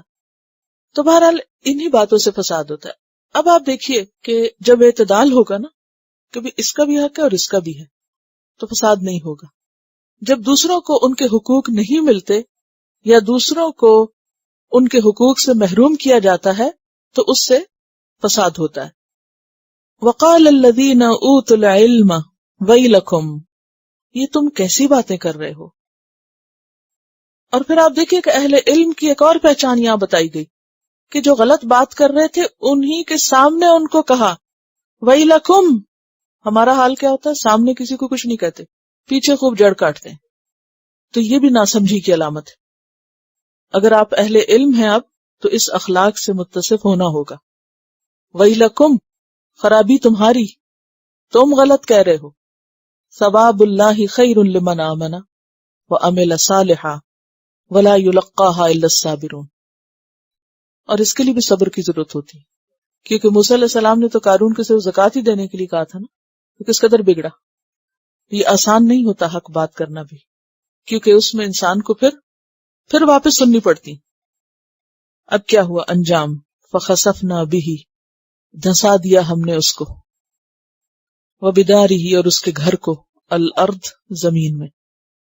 قارون اور اس کا گھر اور اس کے خزانے سب کچھ زمین کے اندر. بخاری میں آتا ہے رسول اللہ صلی اللہ علیہ وسلم نے فرمایا ایک شخص تکبر سے اپنا ازار لٹکائے جا رہا تھا کہ اللہ کو اس کا یہ تکبر پسند نہ آیا اور اسے زمین میں دھنسا دیا، اور اب وہ قیامت تک زمین میں دھنستا چلا جائے گا۔ فما کان لہ من فئۃ، پس نہ تھا اس کے لیے کوئی گروہ، ینصرونہ، جو اس کی مدد کرتا، من دون اللہ، اللہ کے سوا، وما کان من المنتصرین، اور نہ تھا وہ بدلہ لینے والوں میں سے، یعنی مقابلہ بھی نہیں کر سکتا تھا، اپنی اس مصیبت پر بدلہ بھی نہیں لے سکتا تھا کہ کس نے مجھے اس مشکل میں ڈالا میں اس کو پوچھوں۔ تو اس کی ساری بڑائی اور سارا تکبر اور ساری شان و شوکت اور زینت اور مال و متاع ہر چیز غرق ہو گئی، ختم ہو گئی۔ وَأَصْبَحَ الَّذِينَ، اور ہو گئے وہ لوگ، تمنوا مکانہ، جنہوں نے اس کے مقام کی تمنا کی تھی کہ ہم بھی ایسے ہوتے، بالامس، کل تک، یقولون، وہ کہہ رہے تھے، وَيْكَأَنَّ اللَّهَ، وَيْكَ، وہ جو ہے یہ اسم فعل ہے بمعنی تعجب، اور کأن اللہ، ان اللہ کے معنوں میں ہے کہ بے شک اللہ تعالی، یعنی تعجب کی بات ہے کہ اللہ تعالی یبسط الرزق لمن یشاء من عبادہ ویقدر، پھیلا دیتا ہے رزق کو جس کے لیے چاہتا ہے اپنے بندوں میں سے، اور اندازے سے دیتا ہے جس کے لیے وہ چاہتا ہے۔ یہ جو وے کا انا کا لفظ ہے نا، اس کی کئی ایک تعویلات کی گئی ہیں۔ مثلا ایک تو یہی ہے جو ابھی میں نے آپ سے ذکر کی، وے اور کا انا، اور وے کیا ہے؟ اسم فعل ہے، اور بعض نے اس کا معنی تعجب کے معنی میں کیا ہے، اور بعض نے اس کو جیسے ہم اپنی زبان میں ارے کا لفظ استعمال کرتے ہیں نا، ارے بھائی، تو پھر معنی کیا ہوگا؟ ارے بے شک بات یہ ہے کہ اللہ تعالیٰ جس کا چاہتا ہے رزق وسیع کر دیتا ہے۔ اور بعض نے یہ بھی کہا ہے کہ یہ اصل میں ہے وے کا اور انا، وے کا پیچھے وے کے ساتھ ہے، اور وے کا جو ہے یہ اظہار ندامت کے لیے ہے، غلطی پر آگاہ ہونے کے لیے، یعنی افسوس یا تعجب پتا ہونا چاہیے تھا تم کو کہ اللہ جس کا چاہتا ہے رزق پھیلا دیتا ہے اور جس کا چاہتا ہے تنگ کر دیتا ہے۔ لولا امن اللہ علینا، اگر نہ ہوتی یہ بات کہ اللہ ہم پر احسان کرتا، لخسف بنا، تو ہمیں بھی دھسا دیتا۔ یہ تو اللہ کا بہت بڑا احسان ہے کہ اس نے ہمیں بچا لیا، ورنہ ہم بھی یہی سوچ رہے تھے کہ ہمارے پاس بھی یہ سب کچھ ہوتا، اگر یہ سب ہوتا تو انجام بھی ایسا ہی ہوتا۔ وَيْكَأَنَّهُ لَا يُفْلِحُ الْكَافِرُونَ، بے شک بات یہ ہے کہ کافر فلاح نہیں پاتے۔ اب یہاں کس کو کافر کہا گیا؟ قارون کو کہا گیا ہے۔ قارون تو قوم موسیٰ میں سے تھا، مسلمان تھا، اور بعض روایات میں یہ بھی آتا ہے کہ وہ 70 لوگ جو کوہ طور پر گئے تھے ان میں یہ بھی شامل تھا۔ عمل سے کافر ہے نا، یعنی کافر سے مراد صرف یہ نہیں ہوتا کہ جو لا الہ الا اللہ نہ پڑھے۔ آپ کو شروع میں نے بتایا تھا کہ 2 طرح کا کفر ہوتا ہے، ایک کفر اکبر اور ایک کفر اصغر۔ ایک عقیدے کا کفر ہوتا ہے اور ایک عمل کا کفر ہے، ناشکرا پن۔ زکوٰۃ بھی نہیں دیتا تھا، اور آپ کو معلوم ہے کہ جنہوں نے زکوٰۃ نہیں دی تھی حضرت ابوبکر کے زمانے میں، زکوٰۃ کا انکار کیا تھا تو حضرت ابوبکر نے ان کے خلاف جنگ کی تھی۔ تو اسلام کے جو بنیادی ارکان ہیں جیسے نماز ہے یا زکوٰۃ ہے، ان کا انکار بھی انسان کو کفر سے دوچار کر دیتا ہے۔ یعنی ہمارے ہاں تو بعض اوقات کفر کو ایک گالی کے طور پہ لیا جاتا ہے، تو بات یہ ہے کہ یہ اللہ کے مقابلے میں ناشکری کا رویہ ہے، خواہ وہ اللہ کی ذات کا انکار ہو یا پھر اللہ تعالیٰ کے احکامات کا انکار۔ اسی لیے اس روز جو میں آپ کو بتا رہی تھی نا کہ نماز نہ پڑھنے پر جو اتنا سخت فتویٰ ہے وہ بھی اسی وجہ سے ہے، اور یہ ایک منافقت کی علامت ہے۔ تلک الدار الآخرۃ، بے شک آخرت کا گھر، تل کا یہاں اسم اشارہ بعید ہے، اور یہ اشارہ بعید تعظیم کے لیے۔ الدار الآخرہ، آخرت کا گھر، کیا مراد ہے اس سے؟ جنت کا گھر۔ نجعلھا، ہم بنائیں گے اس کو، للذین، ان لوگوں کے لیے، لا یریدون علوا فی الارض، جو نہیں چاہتے سرکشی زمین میں، ولا فسادا، اور نہ فساد۔ آخرت کا گھر تو صرف ان لوگوں کے لیے ہے جو سرکشی سے خالی ہیں، تکبر سے خالی ہیں اور فساد سے خالی ہیں. والعاقبۃ للمتقین، اور عاقبت انجام متقین کے حق میں اچھا ہوگا. اور بس ایک ہے دنیا کا گھر اور ایک ہے آخرت کا گھر. دنیا کا گھر بنانے کے لیے بھی کچھ ریکوائرمنٹس ہیں اور آخرت کے گھر کے لیے بھی کچھ شرائط ہیں. آخرت کا گھر جس کو چاہیے اسے اپنی زندگی سے دو چیزوں کا خاتمہ کرنا پڑے گا: اپنی ذات میں تکبر کا، علو کا، اور لوگوں کے ساتھ معاملہ کرتے وقت فساد کا. علو خود کو بڑا سمجھنا، اپنے قول یا عمل سے خدا کے برابر جانے کی کوشش کرنا، بڑا بننے کی کوشش کرنا، سر اٹھانا. اور فساد کیا ہے؟ انسانوں کے مقابلے میں سرکش بننا، ظلم اور بے انصافی کا طریقہ اختیار کرنا. حدیث میں آتا ہے نا، جس کے دل میں رائی برابر بھی تکبر ہوگا وہ جنت میں نہیں جائے گا. جنت کا گھر کس کے لیے ہے؟ عاجز مزاج لوگوں کے لیے. کیونکہ جب تکبر ختم ہوتا ہے نا تو ساری خرابیاں ختم ہونے لگتی ہیں.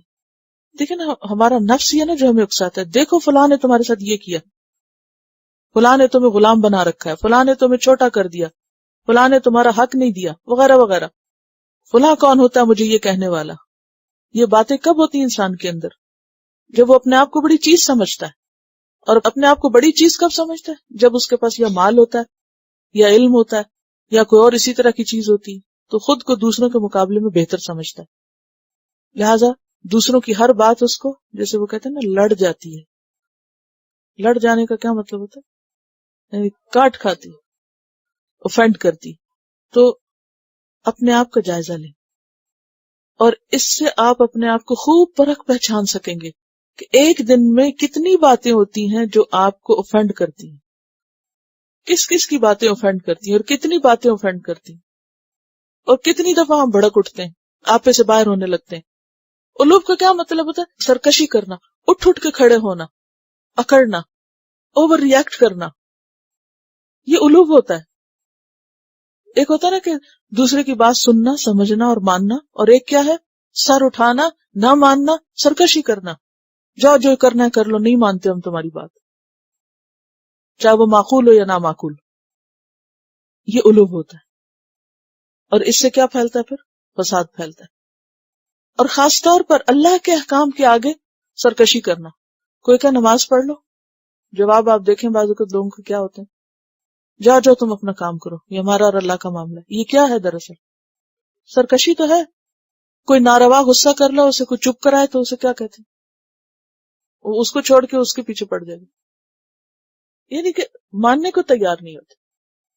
حضرت عمر جیسے شخص جن کے اندر کوئی علوم نہیں تھا، حالانکہ اللہ نے ان کو اتنا عالی مقام بنایا تھا کہ اپنا گال زمین پہ رکھ دیتے. خود موسیٰ علیہ السلام کا کردار دیکھیں، دین بھی ہے، دنیا بھی ہے، فرعون کے محل میں پلے ہیں، جسمانی طاقت بھی ہے. آج بھی آپ دیکھیں، کہیں خود کو فقیر کہتے ہیں، کہیں کہتے ربی انی ظلمت نفسی. چھوٹی سی بات ہوتی ہے یا بڑی بات ہوتی ہے، فوراً اللہ کی طرف رجوع کرتے ہیں. راستہ نہیں ملتا تو اللہ کی طرف رجوع کرتے ہیں، کھانا نہیں تو اللہ کی طرف رجوع کرتے ہیں. دعائیں کون مانگتا ہے؟ چھوٹی چھوٹی چیز پر کون اللہ کی طرف رجوع؟ جس کے اندر واقعی عاجزی. تو ایک طرف فرعون کا کردار بتایا گیا اس صورت میں، دوسری طرف موسیٰ علیہ السلام کا کردار ہے، اور تیسری طرف قارون. فرعون کو اپنے جاہ و جلال کا بہت غرور تھا، قارون کو مال پہ بہت مان تھا.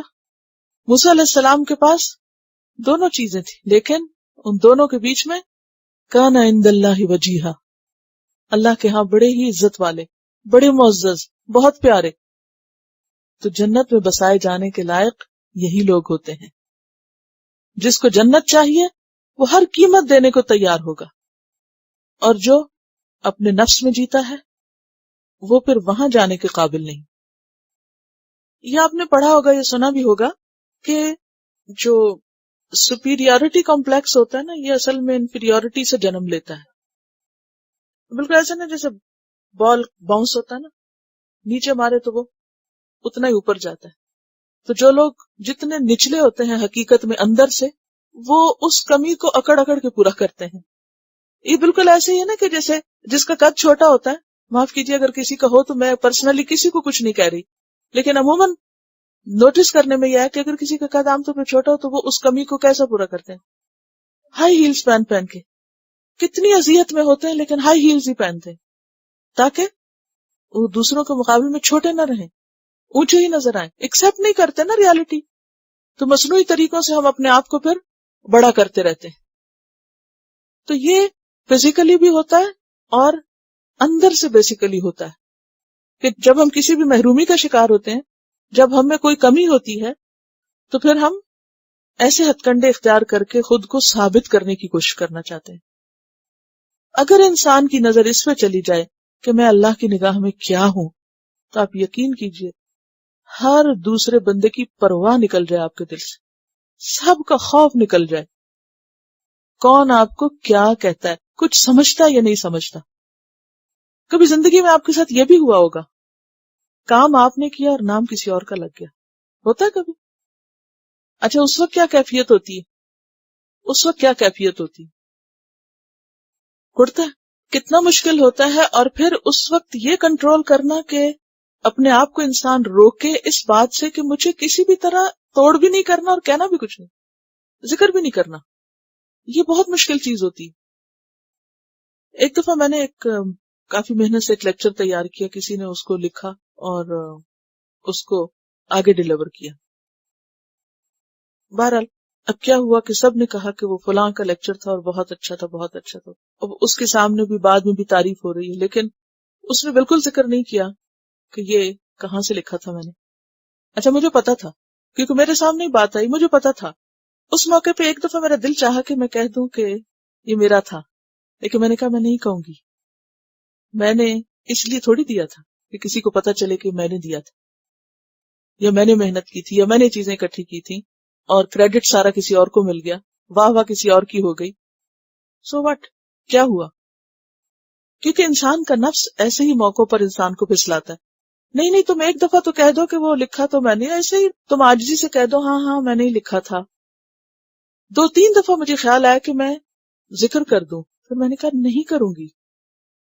جس کے لیے کیا اس کو پتہ چل چکا ہے، وہ جانتا ہے. اور اگر کسی کو نہیں پتا اور دوسرے لوگ میرے سامنے اوروں کو کریڈٹ دے رہے ہیں تو دیتے رہیں، مجھے ان سے کریڈٹ نہیں چاہیے، مجھے کسی اور سے چاہیے. اور اگر اس نے قبول کر لیا ہے تو سب ٹھیک ہے. یہ وہ ٹیسٹ ہوتے ہیں ہماری زندگی، ہر ایک کو آتے ہیں کہ جب محنت ہماری ہوتی ہے اور دوسرے لوگ فوراً آگے آ کے اپنا نام بنا جاتے ہیں اور پلٹ کے آپ کو شکریہ تک بھی نہیں کہتے. بعض اوقات یہ تو نا جھوٹا شکریہ ہی کر دیں، نظر ہی چرا جاتے ہیں.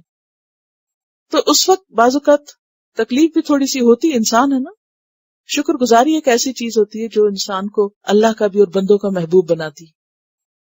تو جب انسان ناشکرا ہوتا ہے تو نہ اللہ کا محبوب ہوتا ہے اور نہ ہی بندوں کے دل میں اس کی جگہ بنتی ہے کہ آپ کسی کے اوپر مدتوں احسان کرتے رہیں اور وہ پلٹ کے شکر گزار ہونے کے بجائے الٹا آپ کے اوپر ہی وار کرے، آپ ہی کے گلے پہ چھری رکھے. تو ایسے موقعوں پر سنبھلنا اور سنبھالنا خود کو مشکل ہوتا ہے. لیکن اگر آپ سنبھل جائیں تو جو لذت آپ کو ملتی ہے اس کے بعد اللہ کی طرف سے دنیا میں جو ریوارڈ آپ کو ملتا ہے وہ پوری دنیا بھی آپ کی تعریف کرے تو آپ کو وہ ریوارڈ نہیں مل سکتا. اسی طرح بہت سی چیزیں ایسی ہوتی ہیں، آپ کوئی کھانا بناتے ہیں، کوئی چیز نکالتے ہیں، کچھ کرتے ہیں، ساری محنت اور کوشش آپ کی ہوتی ہے مگر کوئی آپ کو پوچھنے والا نہیں ہوتا. تو ایسے میں تو دنیا میں انسان کو ایسا لگتا ہے نا جیسے وہ تو برباد ہو گیا، اس کی تو کوششیں ضائع ہو گئی. ضائع نہیں ہوتی. ایک بات ہمیشہ یاد رہے اگر تو انسان اتنا ٹھنڈا رہتا ہے اور اتنا اندر سے خوش رہتا ہے، ان اللہ لا یضیع اجر المحسنین. آپ کو دکھ اور تکلیف کب ہوتا ہے؟ جب آپ کسی کی ہر وقت بھلائی کرتے رہتے ہیں اور وہ پلٹ کے جب بولتا ہے تو آپ کی اگلی پچھلی عزت بڑھا دیتا ہے، تو پھر آپ کو کتنی تکلیف ہوتی ہے کہ میں نے اس کے ساتھ اتنا اچھا کیا اور یہ پلٹ کے میرے ساتھ کیا کر رہا ہے. تو کیا چیز آپ کو سہارا دے گی؟ ان اللہ لا یضیع اجر المحسنین. اللہ کا وعدہ سچا ہے، اللہ محسنین کا اجر ضائع نہیں کرتا. میں نے اگر کسی کے ساتھ اچھا کیا ہے اور اس کو توفیق نہیں ہوئی میرے ساتھ اچھا کرنے کی تو میرا رب دیکھ رہا ہے، وہ میرا اجر کبھی بھی ضائع نہیں کرے گا. اور اگر ہمیں رب کے وعدوں پر یقین نہ ہو تو پھر ہم کیا کرتے ہیں؟ تھوڑ دلے ہو جاتے ہیں، بے صبرے ہو جاتے ہیں. اور فوراً بدلہ لینے کی کوشش کرتے ہیں. حاصل کچھ بھی نہیں ہوتا، اجر بھی جاتا ہے احسان جتا کے، اور بندوں سے بھی کچھ نہیں ملے گا آپ کو جب تک اللہ نہیں چاہے گا. یاد رکھیں، مایوس ہو جائیں بندوں سے کہ کوئی آپ کی قدر کرے یا آپ کا شکریہ ادا کرے یا آپ کے لیے کچھ اچھا کرے. ہاں، اللہ اگر کسی کے دل میں ڈال دے تو پھر سب اچھا ہو جائے. اور آپ یقین کریں کہ اللہ تعالیٰ بندوں کے دل میں ایسی ایسی آپ کے لیے بھلائیاں ڈالتا ہے کہ آپ سوچ بھی نہیں سکتے. کسی ایک کی طرف سے اگر آپ کو ٹکرایا جاتا ہے نا تو اللہ 10 آپ کے اور قدردان پیدا کر دے. اور آپ اپنی زندگی میں دیکھیں گے کہ ادھر سے آپ کو دکھ پہنچتا ہے نا تو دوسری طرف سے لازماً آپ کو خوشی کی خبر سنیں گے. اللہ بندے کو گرنے نہیں دیتا، ضائع نہیں ہونے دیتا، وہ فوراً سنبھال لیتا ہے. صرف ایک لمحے کے لیے صبر کرنا جان لیں، ناگوار چیزوں کے اوپر خود کو روک لیں، کیونکہ اگر آپ چھوٹی ناگواری پہ نہیں رکیں گے تو بڑی ناگواریاں دیکھنی پڑیں گی. اگر آپ چھوٹی سی بات نہیں پیئیں گے تو آپ کو بڑے کڑوے گھونٹ پینے پڑیں گے، کیونکہ اس دنیا کو اللہ نے بنایا ایسے ہی. ایک غلط بات اگر آپ روک لیں تو 10 آپ کو سننے سے بچت ہو جائے گی، اور اگر آپ نے ایک نہیں نہ روکی تو آپ 10 سننے کے لیے اب تیار ہو جائیں. موسیٰ علیہ السلام نے بھی تو یہ کیا نا کہ جب اس شخص کی مدد ایک دن پہلے کی اور دوسرے دن اس نے انہی کا راز کھولا تو موسیٰ علیہ السلام نے پلٹ کے اس کو کچھ نہیں کہا، اور اللہ نے ان کے لیے کیسے کیسے راستے کھولے. اگرچہ مشکل آئی لیکن کان عند اللہ وجیہا، یعنی میں جتنی دفعہ اس آیت کو پڑھتی ہوں تو میرا دل بھر جاتا ہے. کان عند اللہ وجیہا، اس سے بڑا کوئی ٹائٹل ہے کہ کوئی اللہ کے ہاں معزز قرار پائے، اللہ کی نظروں میں کسی کی عزت بن جائے کہ اللہ کے ہاں اس کی شان بڑی بلند ہے. سب سے بڑا ٹائٹل. کیونکہ جب ہم لوگوں سے صلہ لینے کے لیے کچھ کرتے ہیں تو پھر ہم ہرٹ بھی ہو جاتے ہیں جب وہ نہیں دیتے. جب اللہ کے لیے کریں گے تو تھوڑا بہت اگر شیطان آپ کو غمگین کرنے کی کوشش کرے گا بھی تو پھر اللہ پر اعتماد آپ کو اپنے پاؤں پہ کھڑا ہونے کا حوصلہ دے دے گا. من جاء بالحسنۃ، جو کوئی اچھائی لایا، جس نے نیکی کی، فلہ خیر منہا، کیا یہ وعدہ نہیں ہے اللہ کا؟ اللہ کہاں ضائع کرتا کسی کی نیکی؟ اس کے لیے اس سے بہتر بدلہ ہے. اور بہتر کس شکل میں؟ ذات میں، قدر میں، وصف میں. یہ 3 لفظ لکھ لیں تو بات اچھی طرح سمجھ آئے گی. ذات، قدر، وصف. وصف کوالٹی ہوتی ہے اور قدر جو ہے کوانٹٹی ہوتی ہے، اور ذات جو ہے وہ اس کی فارم، یعنی بہتر فارم میں، بہتر کوالٹی میں، زیادہ کوانٹٹی میں اللہ اس کا بدلہ دے گا آپ کو. ومن جاء بالسیئۃ، اور جو برائی لایا، جس نے غلط کام کیا، فلا یجزا، پس نہ بدلہ دیا جائے گا، الذین عملوا السیئات، ان لوگوں کو جنہوں نے برے کام کیے، الا ما کانوا یعملون، مگر جو وہ عمل کرتے رہے. تو یہ ہے اللہ سبحانہ وتعالی کا طریقہ، رحمت بھرا طریقہ، کہ اچھا کرنے والوں کا انعام کئی گنا اچھا اور برا کرنے والوں کا اسی کے مطابق. من جاء بالحسنۃ، جو لایا یعنی اللہ کے پاس لے کے پہنچا. کیونکہ بعض اوقات دنیا میں ہم کر لیتے ہیں ادھر ہی ضائع کر کے یہی خاتمہ کر دیتے ہیں، وہاں لے جانے کی مہلت ہی نہیں آتی، نوبت ہی نہیں آتی. کتنے عمل ایسے ہیں نا کہ جو ہماری نیکیوں کو برباد کر کے رکھ دیتے ہیں. حسد، جلن، غیبت، الزام تراشی، یہ ساری چیزیں ہماری نیکیوں کی صفائی کرتی رہتی. تو یہی کی، یہی توڑ پھوڑ کے یہی ختم کر دی. من جاء بالحسنۃ، جو اللہ کے پاس لے کے پہنچا خیر و عافیت کے ساتھ، وہاں تک یہ لے چلا، فلہ خیر منہا، تو اللہ اس سے بہتر بدلہ دے گا. پیچھے بھی آپ نے پڑھا نا، من جاء بالحسنۃ فلہ عشر امثالھا، جو نیکی لایا اس کے لیے 10 گنا بدلہ ہے. ومن جاء بالسیئۃ، تو اس کے لیے اتنا ہی. ان الذی فرض علیک القرآن، بے شک وہ ذات جس نے تجھ پر قرآن فرض کیا، واجب کیا. یعنی کیا فرض کیا؟ اس کا پڑھنا، پڑھانا، اس پہ عمل کرنا، یعنی اس کی تلاوت، اس کا پہنچانا، اس کی تبلیغ، اس پر عمل. نبی صلی اللہ علیہ وسلم سے خطاب ہے، لرادک، البتہ لوٹا دینے والا ہے تجھ کو. راد رد سے، الی معاد، طرف لوٹنے کی جگہ کے. معاد ظرف مکان ہے اور مراد اسے یا مکہ ہے یا پھر مقام محمود ہے. بے شک وہ ذات جس نے تجھ پر قرآن فرض کیا وہ تجھے لوٹنے کی جگہ لوٹا کے رہے گا، تجھے تیرے مقام تک پہنچائے گا. کیونکہ آپ صلی اللہ علیہ وسلم کو مکہ میں طرح طرح کی مشکلات کا سامنا تھا، اور یہ صورت جیسا کہ پیچھے آپ سے میں نے عرض کیا تھا کہ بعض روایات کے مطابق سفر ہجرت میں نازل ہوئی، جب آپ صلی اللہ علیہ وسلم مکہ چھوڑنے پر بہت غمگین تھے، اور اس وقت فرما رہے تھے اللہ یعلم انکی احب البلاد الی قلبی، اے مکہ تو مجھے اللہ کے شہروں میں سب سے زیادہ محبوب ہے. ولولا ان قومک اخرجونی ما خرجت، اگر تیری قوم مجھے نہ نکالتی تو میں یہاں سے کبھی نہ نکلتا. تو اس وقت جبریل علیہ السلام آئے اور آپ کو تسلی دی کہ ان الذی فرض علیک القرآن لرادک الی معاد. اور ام موسیٰ کو بھی جب کہا گیا کہ اپنے بچے کو ڈال دو تو ان کا دل بھی ایسا ہی غمگین تھا، تو کیا کہا گیا؟ انا رادوہ الیکی. موسیٰ علیہ السلام نکل رہے تھے جب مصر سے مدین جا رہے تھے، تو ان کے لیے بھی ایک طرح سے اللہ سبحانہ تعالیٰ نے واپسی کا مقام رکھا. تو بات یہ ہے کہ جو اللہ پہ بھروسہ کر کے کسی چیز کو چھوڑ دیتا ہے تو اللہ سبحانہ تعالیٰ وہ دنیا میں بھی اس کو دے دیتا ہے، اور آخرت کا بدلہ تو ہے ہی. یعنی دنیا میں بھی آپ کو واپس مکہ ملے گا اور آخرت میں مقام محمود ملے گا. اور آپ جانتے ہیں ابن عباس کہتے ہیں، بخاری کی روایت ہے کہ ہجرت کے 8 سال بعد اللہ کا یہ وعدہ پورا ہو گیا. 8 ہجری میں مکہ فتح ہو گیا اور آپ فاتحانہ طور پر مکہ میں داخل ہوئے. یہ قرآن کی ان آیتوں میں سے ہے جو ایک طرح سے پریڈکشن ہے یا پیشن گوئی تھی. اللہ کا وعدہ تھا اور وہ وعدہ پورا ہوا. اور آپ دیکھیے کہ آپ صلی اللہ علیہ وسلم بھی کس حال میں نکلے تھے مکہ سے. کیا ہو رہا تھا اس وقت؟ لوگ آپ کے گھر کو گھیرے ہوئے تھے، آپ کے خلاف مشورے ہو رہے تھے. اور موسیٰ علیہ السلام جب نکلے تھے تو کیا ہوا تھا؟ ان الملأ یأتمرون بک. اور حضرت صالح علیہ السلام کے ساتھ بھی کیا ہوا؟ ان کے خلاف بھی مشورے ہو رہے تھے کہ ان کو ختم کر دیا جائے، راتوں رات ان کے گھر پہ چھاپا مارا جائے. تو بات یہ ہے کہ جو رب ذمہ داری دیتا ہے وہ رب حفاظت بھی کرتا ہے. موسیٰ علیہ السلام کا بھی توکل جب وہاں سے نکل رہے تھے تو کیا تھا کہ عسیٰ ربی ان یہدینی سواء السبیل. اور جب مصر سے نکلے تھے قوم کو لے کر اور پیچھے سے فرعون اور آگے سمندر، تو تب بھی ان کا توکل کیسا تھا؟ ان معی ربی سیہدین.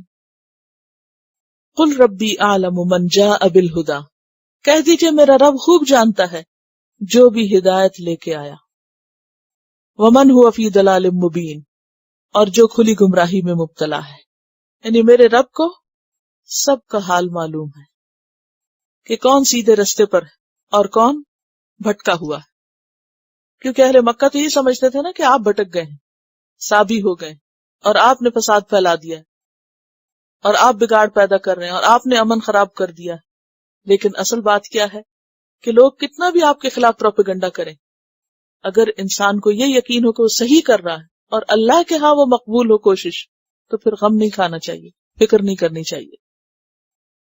وما کنت ترجو، اور نہ تھے تم امید کرتے، ان یلقا الیک الکتاب، کہ آپ کی طرف کتاب ڈالی جائے گی، آپ کو کوئی کتاب یعنی قرآن مجید دیا جائے گا. الا رحمتا من ربک، مگر رحمت تیرے رب کی طرف سے. یعنی اس قرآن کا ملنا دراصل کیا ہے؟ تیرے رب کی رحمت کا اظہار ہے. فلا تکونن ظہیرا للکافرین، پس آپ ہرگز نہ ہو مددگار کافروں کے.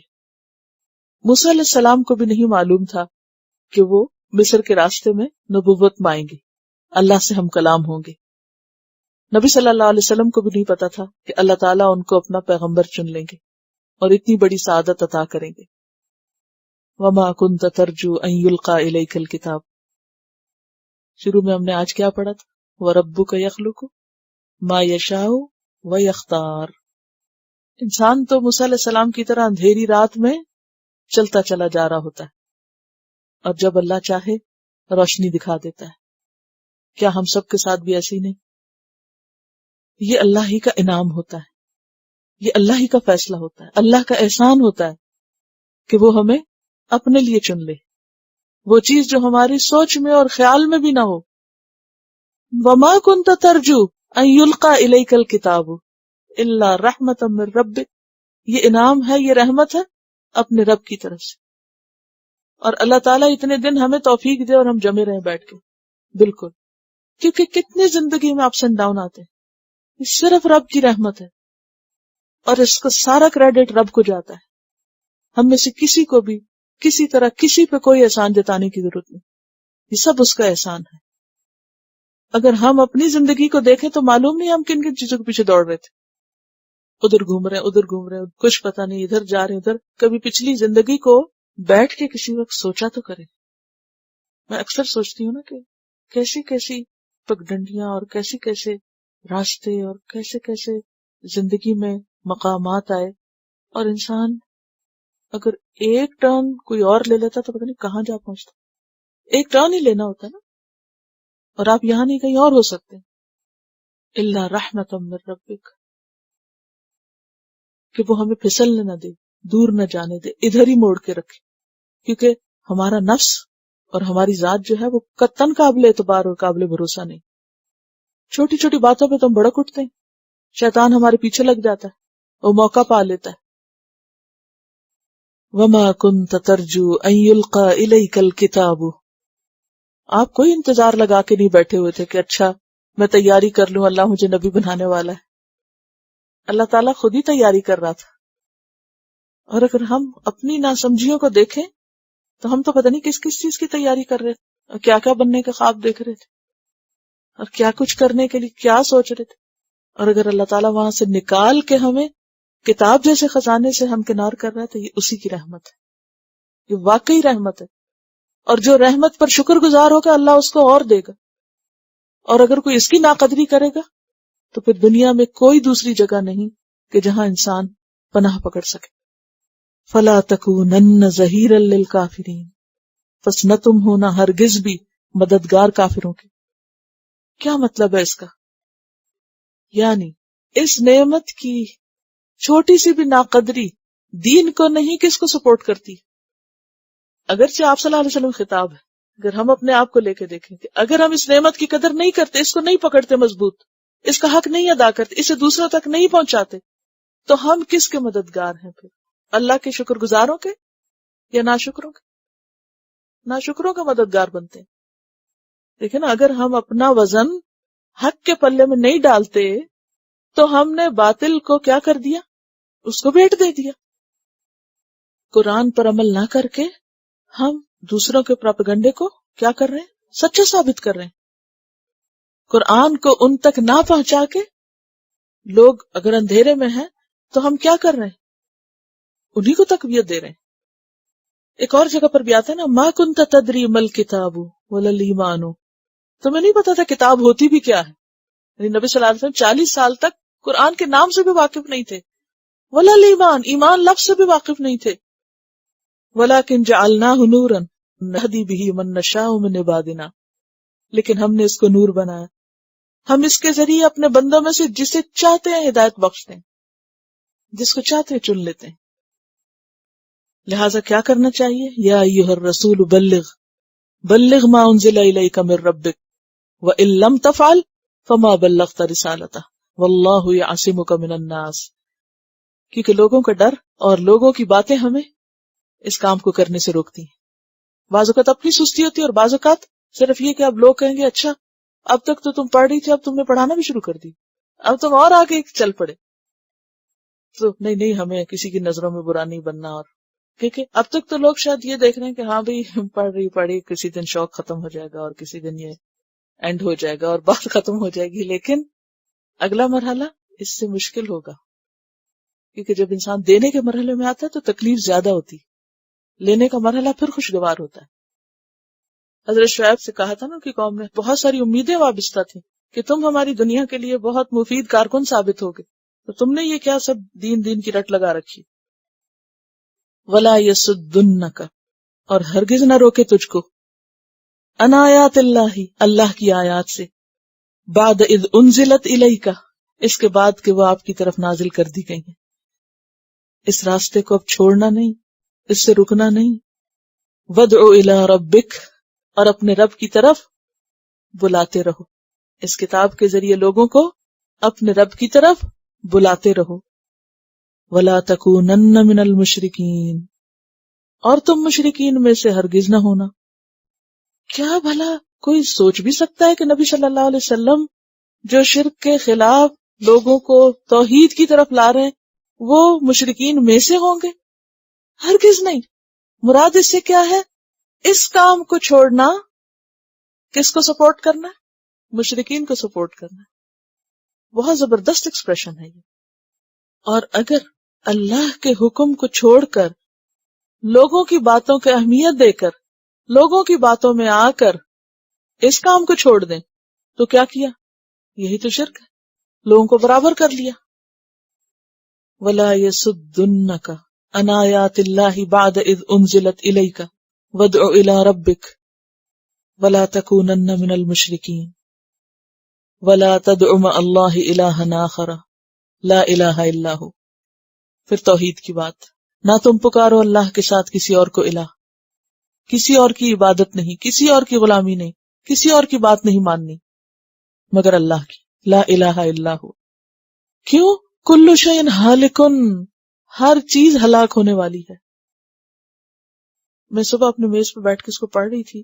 پڑھتے پڑھتے میں نے ہر چیز کو دیکھنا شروع کر دیا، دائیں بائیں آگے پیچھے. میں نے کہا کل شیء ہالک، اس کو بھی ہلاک ہونا ہے، اس کو بھی، اس کو بھی، اس کو بھی، اس کو بھی، سب کچھ ہلاک ہونے والا ہے. اور باقی صرف ایک ہے، وہ کسی چیز پہ بھروسہ نہیں، صرف اس پہ. کسی سے نہیں ڈرنا، صرف اس سے. کل شیء ہالک. لوگوں کی مانتے رہتے ہیں، لوگوں کو خوش کرنا چاہتے ہیں، وہ راضی ہو جائے، وہ راضی ہو جائے، وہ راضی ہو جائے. سب نے چلے جانا ہے، سب وہاں کھڑے ہوں گے مجرم کی حیثیت سے جنہوں نے خود بھی نہیں کچھ کیا اور کرنے بھی نہیں دیا. الا وجہ، مگر اس کی ذات. لہ الحکم، اسی کے لیے ہے حکومت، فیصلہ. وإلیہ ترجعون، اور اسی کی طرف تم سب لوٹائے جاؤ گے مرنے کے بعد، جی کے اٹھ کے. سورۃ کہف میں آتا ہے وَلَا يُشْرِكُ فِي حُكْمِهِ أَحَدًا، وہ اپنی حکومت میں، اپنے فیصلوں میں کسی کو شریک نہیں کرتا، کسی کی نہیں سنتا. وہ کرتا جو وہ چاہتا ہے. تو کس کو خوش کرنے کی ضرورت ہے؟ پھر کس کے لیے سب کچھ کرنے کی ضرورت ہے؟ صرف اللہ کے لیے. کوئی اور نہ بچائے گا، نہ کام آئے گا. کل وہ جو ہم پڑھ رہے تھے نا کہ اہل کتاب میں سے جو ایمان لاتے ہیں ان کے لیے دوہرا اجر ہے کیونکہ انہوں نے صبر کیا. تو کل مجھے امینہ سلمی کی کسی نے بھیجی ہے پوری سٹوری اسلام قبول کرنے کی. بہت ہی زبردست ہے کہ کس طرح وہ کن کن مشکلات سے نکل کر مسلمان ہوئی اور کیا کچھ ان کے اوپر بیتا. میں یہ سوچتی تھی کہ شعوری مسلمان بننا حقیقت میں مشکل ہے، اور جنت پانے کے لیے کچھ نہ کچھ قربان بھی ضرور کرنا پڑتا ہے. اور اس کے بعد اگلی صورت ہے ہی اس پر، حسب الناس ان یترکوا ان یقولوا آمنا وهم لا یفتنون. آزمائش نہیں آئے گی؟ ہم نے پہلوں کو بھی آزمایا، تمہیں بھی ضرور آزمائیں گے تاکہ ہم جان لیں کہ سچے کون اور جھوٹے کون ہیں. وَلَا تَدْعُ مَعَ اللَّهِ إِلَٰهًا آخَرَ لَا إِلَٰهَ إِلَّا هُوَ، صرف ایک اسی کے بن جاؤ. کل شیء ہالک، کیونکہ باقی سب کو تو ختم ہونا ہے، باقی تو صرف وہی ہے. لہ الحکم وإلیہ ترجعون. سورۃ المزمل میں بھی آتا ہے رب المشرق والمغرب لا الہ الا هو فاتخذہ وکیلا کل من علیہا فان ویبقى وجہ ربک ذو الجلال والاکرام. تو بہرحال یہاں سورت ختم ہوتی ہے. اس سورت میں بہت سی باتیں ہیں، بہت کچھ سیکھنے کو ہے، لیکن خاص طور پر خواتین کی ذمہ داری. خاتون اپنے ہر رول میں اپنا کردار ادا کرتی. موسیٰ علیہ السلام نے دنیا کے سب سے بڑے متکبر انسان فرعون سے اپنی قوم کو چھڑایا تھا، لیکن موسیٰ علیہ السلام کی تیاری میں کس کس کا ہاتھ تھا؟ سب سے پہلے ام موسیٰ کا، پھر اخت موسیٰ جو پیچھے جاتی ہے اور وہ ذریعہ بنتی ہے کس کا؟ ماں کے پاس واپس لانے کا.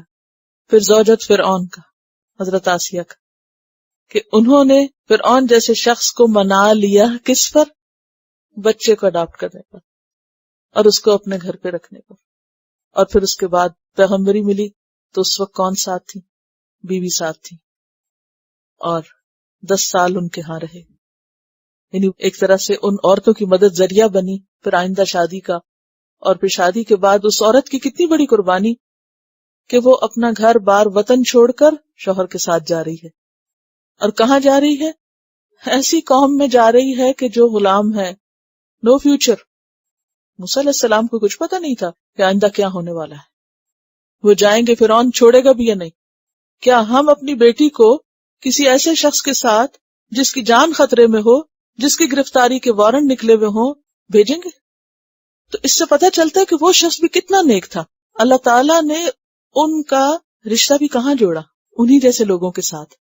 وہ لڑکیاں بااصول لڑکیاں تھیں نا، حیادار، وہ نہیں اس میں گھس رہی تھیں. موسیٰ علیہ السلام نے جا کے مدد کی، پھر حیا کے ساتھ واپس آئی. یہی ایک لڑکی کی صفت ہے نا، ایمان کی علامت ہے نا، کہ جس کی بنا پہ اس کو چنا جائے گا.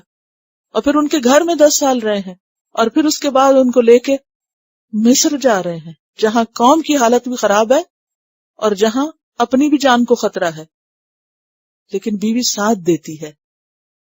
تو دین کے کام قربانی کے بغیر نہیں ہوتے. اللہ کی اطاعت قربانی کے بغیر نہیں ہوا کرتی، دل بڑے کرنے پڑتے ہیں. موسیٰ کی ماں نے دل بڑا کیا تھا، اگرچہ فارغ ہو گیا تھا ان کا دل. اولاد کی محبت سب کو ہوتی ہے. اصبح ام موسیٰ فارغہ، اخت موسیٰ نے بھی ایک طرح سے خطرے میں ہی ڈالا تھا اپنے آپ. زوجۃ فرعون نے شوہر کو منانے کے لیے پتہ نہیں انہیں کی کیا طریقہ کیا ہوگا. آپ دیکھیں نا، جو شخص سارے کو قتل کرنے پہ تلا وہ معمولی ظالم شخص نہیں تھا. آپ دیکھیں کہ ہر کردار میں، بیوی کے کردار میں، بیوی سب کچھ منوا سکتی ہے شوہر سے اگر وہ حکمت سے کام لے.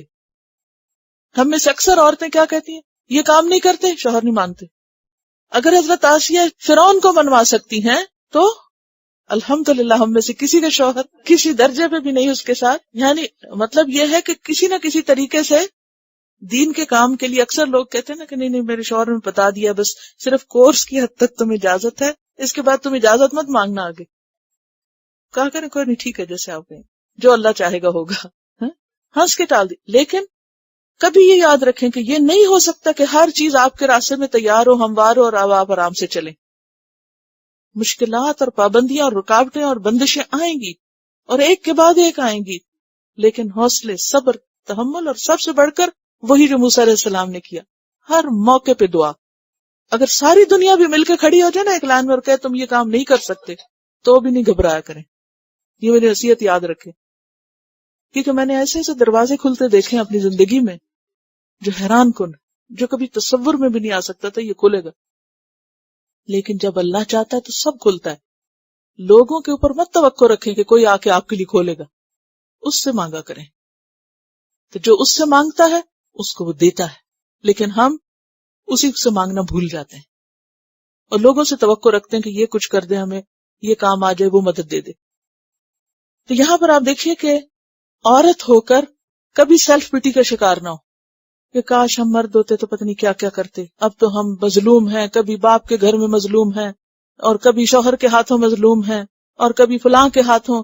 عورت کی بھی زندگی کیا زندگی ہے، ہر وقت وہ کسی نہ کسی کے تحت ہی ہے، اس کی اپنی بیچاری کی تو کوئی سے ہی نہیں. یہ تصورات ہیں جو ہمیں بیکار کیے ہوئے ہیں. ہم عورتوں کی بہت بڑی مصیبت یہ ہے کہ ہم سیلف پٹی کا شکار رہتی ہیں، اور اس وجہ سے جو کر سکتے وہ بھی نہیں کر سکتے. چھوٹی چھوٹی بات کو اتنا بڑا ایشو بنا کے، اور اکثر عورتوں کو میں نے دیکھا ہے کہ وہ اسی قسم کی نیگیٹو باتیں کر رہی ہوتی ہیں.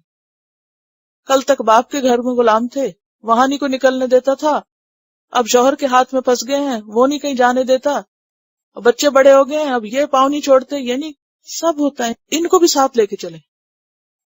بہت بڑی شان ہے ماتحتی میں، بس صرف ایکسپٹ کرنے کی ضرورت ہے. ایکسپٹ کریں ان سب کو، ان سب کی عزت کریں، ایکسپٹ کریں. اور پھر آپ دیکھیں گے کہ جب آپ ان کو احترام دیں گے تو وہ بھی آپ کو دیں گے. صرف قربانی، عورت کی تو حصے میں ویسے ہی قربانی کرنا آئی، تو بچوں کے لیے بھی کرتی ہے، اپنی ذات کی، اپنے جسم کی، ہر چیز کی کرتی. تو اگر ایک اللہ کے لیے ہم کریں گے تو کیا اللہ اس کو قبول نہیں کرے گا اور اس کی قدردانی نہیں کرے گا؟ تو موسیٰ علیہ السلام کے مشن کی تکمیل میں عورت کے چاروں مقامات جو ہیں، ماں، بیٹی، بہن، بیوی کا، وہ سب مددگار ہیں. ان کے ساتھ موسیٰ بڑے ہوئے ہیں، ان کے ذریعے موسیٰ آگے بڑھے ہیں. یہ سب سپورٹ ہے.